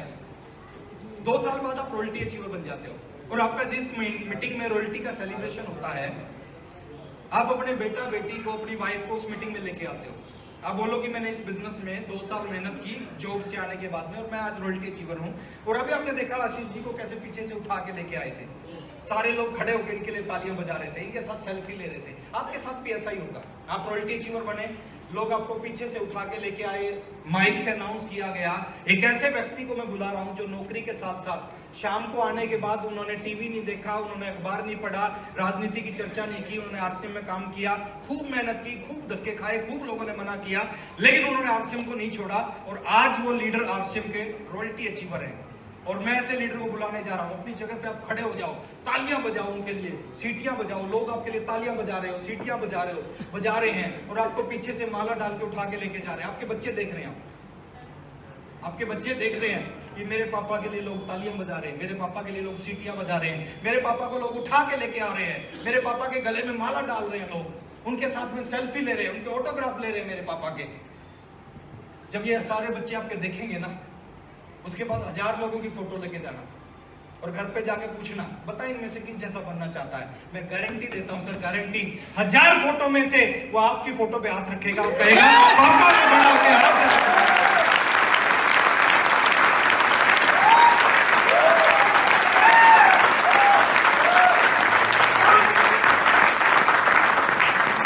चीज के लिए आरसीएम करना सर, पैसा तो आएगा, पीछे पीछे आएगा, ये गाड़ी बंगले तो पीछे पीछे आएंगे, कम से कम हमारे बच्चे हमारे जैसा बनना चाहते हो। अरे यहाँ पे आके सर बहुत सारे लोगों के ड्रीम होते हैं, रामकिशन सर जैसा बनने का ड्रीम होता है, सुनील शर्मा जी जैसा बनने का ड्रीम होता है, प्रवीण जी जैसा बनने का, रामेश्वर जी, मान सिंह जी जैसा बनने का ड्रीम होता है लोगों का। कर सकते हैं? आज मैं चाहता हूं सर, भगवान आपको 100 साल की उम्र दे, लेकिन एक चीज ठान के जाना कि यार मरने से पहला एक ऐसा काम तो करूंगा जिसकी वजह से मेरे परिवार को, बच्चों को, पड़ोसियों को, दोस्तों को, रिश्तेदारों को गर्व होगा कि मेरा दोस्त है। मेरे चाचा जी थे, मैं बात बता रहा हूं आपको, सबसे ज्यादा एंटी थे वो। 4 भाई है पापा, और पापा सबसे बड़े, 3 छोटे हैं। एक चाचा जी एयरफोर्स में थे, वो आरसीएम में है। जो उनसे जो बड़े वाले चाचा जी जो बहुत एंटी थे, शुरू से आरसीएम से बहुत एंटी रहे वो। 3 साल पहले उनको आरसीएम समझ में आया। पता कैसे समझ में आया? उनका एक रिलेटिव है चाचा जी का, उसने आरसीएम ज्वाइन कर लिया और कहीं से उनको पता, वो कभी भी आरसीएम को मानते ही नहीं थे। मैंने घर बना लिया, बोले यार कुछ नहीं है, तो ऐसे ही है ना। गाड़ी ले ली, बोले कुछ नहीं, ऐसे ही है ना। उनको पता चला 15 लाख रुपए महीना कमा रहा, बोले कुछ नहीं, ऐसे ही है ना, ये कोई काम थोड़ी है। उनकी टायरों की एजेंसी है। 3 साल पहले एक उनका रिश्तेदार था, उसने आरसीएम ज्वाइन किया मेरी टीम में, कहीं पे किसी ने ज्वाइन करा दिया। वो उनके पास गया, उन्होंने कहा यार एक चीज बताओ, राकेश जी आपके भतीजे हैं क्या? बोले हाँ। बोले सगे? बोले हाँ सगा भतीजा है मेरा। बोले काम कर दोगे? बोले 5 मिनट के लिए उनसे बात करवा दोगे? चाचा यार 5 मिनट के लिए बात का क्या मतलब? बोले आपका बहुत बहुत धन्यवाद होगा, एक बार मेरी बात करा दो। अब जब उनके रिश्तेदार ने 5 मिनट मेरे से बात, चाचा ने फोन मिला के कहा कि मेरे रिश्तेदार है, और जो उसने बात की मेरे से, चाचा सुन रहे थे, चाचा जी को लगा यार ये कुछ अलग है। उस दिन उनकी समझ में आया कि आरसीएम क्या है सर। एक चीज आपने आज ठान कर जानिए कि मरने से पहले एक ऐसा काम जरूर करूंगा। अब कितना अच्छा हो आपके दोस्त कहें कि यार वो मेरा दोस्त है जो आरसीएम में काम करता है और आरसीएम इस लेवल पे है। हेलो आपके पेरेंट्स कहें कि वो मेरा बेटा है जो आरसीएम में काम करता है, आरसीएम का टेक्निकल अचीवर है जो। आपके पड़ोसी कहें कि हमारे पड़ोस में रहते हैं जो आरसीएम के बहुत बड़े लीडर हैं। इसके लिए क्या करना आज आपने? ठान लेना। ठान सकते हैं? कितने लोग हैं जो आज तैयार हैं? अच्छा नए साथी आए होंगे, मेरे को ये चीज बताओ, ठानना मतलब क्या? ठानना मतलब क्या? क्या लेना? प्रतिज्ञा लेना। किसने बोला? बहुत अच्छा जवाब है सर, लेकिन ये जो ठानना है ना ये कुछ और है। और कोई बता सकता है? जिद वाली बात होती है। दृढ़ संकल्प, अपने आप को बोलना है कि आरसीएम को ज्वाइन करना, इसमें कामयाब होना। ये बात बिल्कुल सही है, लेकिन मैं क्या बोल रहा हूं आज? पागल होना बिल्कुल सही जवाब है, लेकिन ठानना कुछ है। मैं बताऊं क्या है? एक एग्जांपल दूंगा, आपकी समझ में आ जाएगी। और आज आपके ठान लेना, कुछ भी हो जाए इसमें कुछ करूंगा। हेलो और जब कोई आदमी किसी चीज के लिए ठान लेता है ना, 50% काम उसी दिन हो जाता है। कितना? 50% काम जिस दिन कंप्यूटर सेंटर में बैठ के मैंने ठान लिया था कि जिंदगी में करूंगा तो इसी काम को करूंगा, 50% तो उसी दिन कामयाब हो गया था। बाकी 50% फील्ड में ठानना मतलब क्या बता दूं? एक एग्जांपल दे रहा हूं, आपको समझ में आ जाएगा। एक व्यक्ति था जिसका नाम था थॉमस एल्वा एडिशन। उसने बल्ब बनाया था, है ना? कैसे बनाया था थोड़ा सा समझो। पूरी दुनिया में दिन होता था, सूरज निकलता था, रात होती थी, अंधेरा होता था। उसने कहा मैं एक ऐसी चीज बनाऊंगा जो रात में दिन जैसा उजाला करेगी। दूसरा सूरज। तो पूरी दुनिया एक तरफ थी, थॉमस एल्वा एडिशन एक तरफ था। पूरी दुनिया बोली नहीं हो सकता, एक सूरज है दूसरा नहीं बन सकता। उसने कहा मैं एक और सूरज बनाऊंगा। आप समझना, पूरी दुनिया एक तरफ और थॉमस एल्वा एडिशन। दुनिया बोलती थी नहीं हो सकता और वो बोलता था हो सकता है। उसने पहली बार प्रयास किया बल्ब बनाने का। क्या पहली बार में बल्ब बना? फेल हो गया। 10 बार प्रयास किया, क्या हुआ? 100 बार प्रयास किया, क्या हुआ? 1000 बार प्रयास किया, क्या हुआ? अच्छा उसने छोड़ा क्यों नहीं?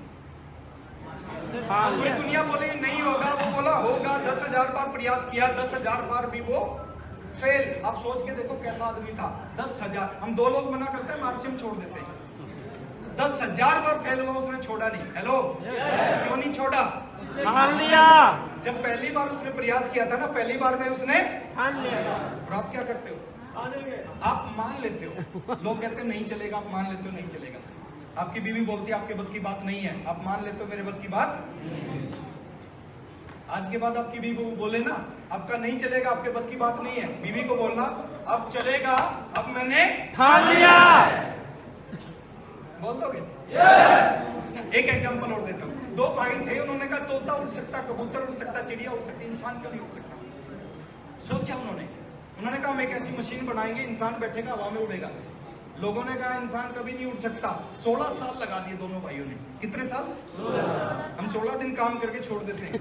16 साल लगाए, पूरी दुनिया एक तरफ, दोनों भाई एक तरफ। दोनों भाइयों ने कहा पक्षी उड़ते हैं पंखों से। किससे? 4 प्लास्टिक के पंख बनाए, तीसरी मंजिल पे चढ़े, तीसरी मंजिल से कूद गए पंख पहन के, दोनों के पैर और हाथ टूट गए।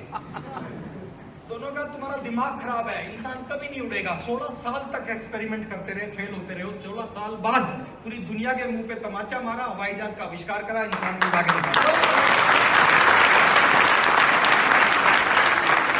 नाम सुना होगा मोहनदास करमचंद गांधी, सुना है?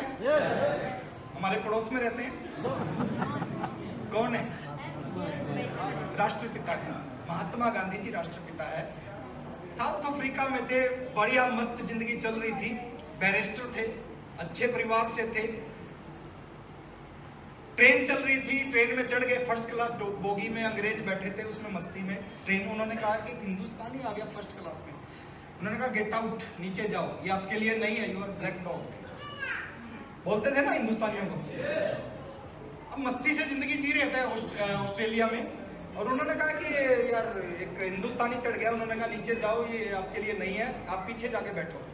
उन्होंने कहा मैं नीचे नहीं उतरूंगा, मेरे पास टिकट है फर्स्ट क्लास की। अंग्रेज को आ गया गुस्सा, 45 किलो के आदमी, और बोल रहा मैं नहीं जाऊंगा। अंग्रेज था 90 किलो का, उसने उठाया गांधी जी को, लात मारी ट्रेन से, प्लेटफॉर्म पे गिरे। क्या किया होगा गांधी जी ने? ठान लिया, ठान लिया। प्लेटफॉर्म पे गिरने के बाद गांधी जी ने उस अंग्रेज को देखा जिसने लात मारी थी, और अंग्रेज को देख के ठान लिया कि अंग्रेज, आज तुमने लात मार के ट्रेन से बाहर फेंका, एक दिन मैं तुम्हारे को लात मार के हिंदुस्तान से बाहर फेंकूंगा। यस।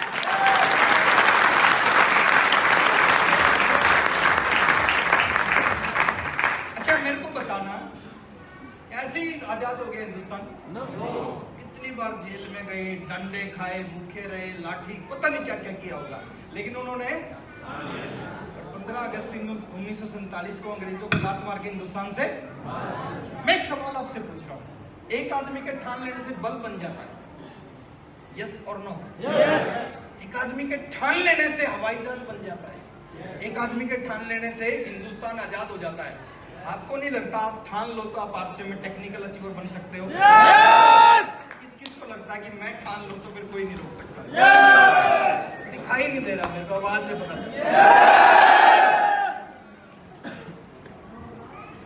टेक्निकल जाना, ठान लिया। इतनी से तो सर वाइटल भी नहीं आएगा।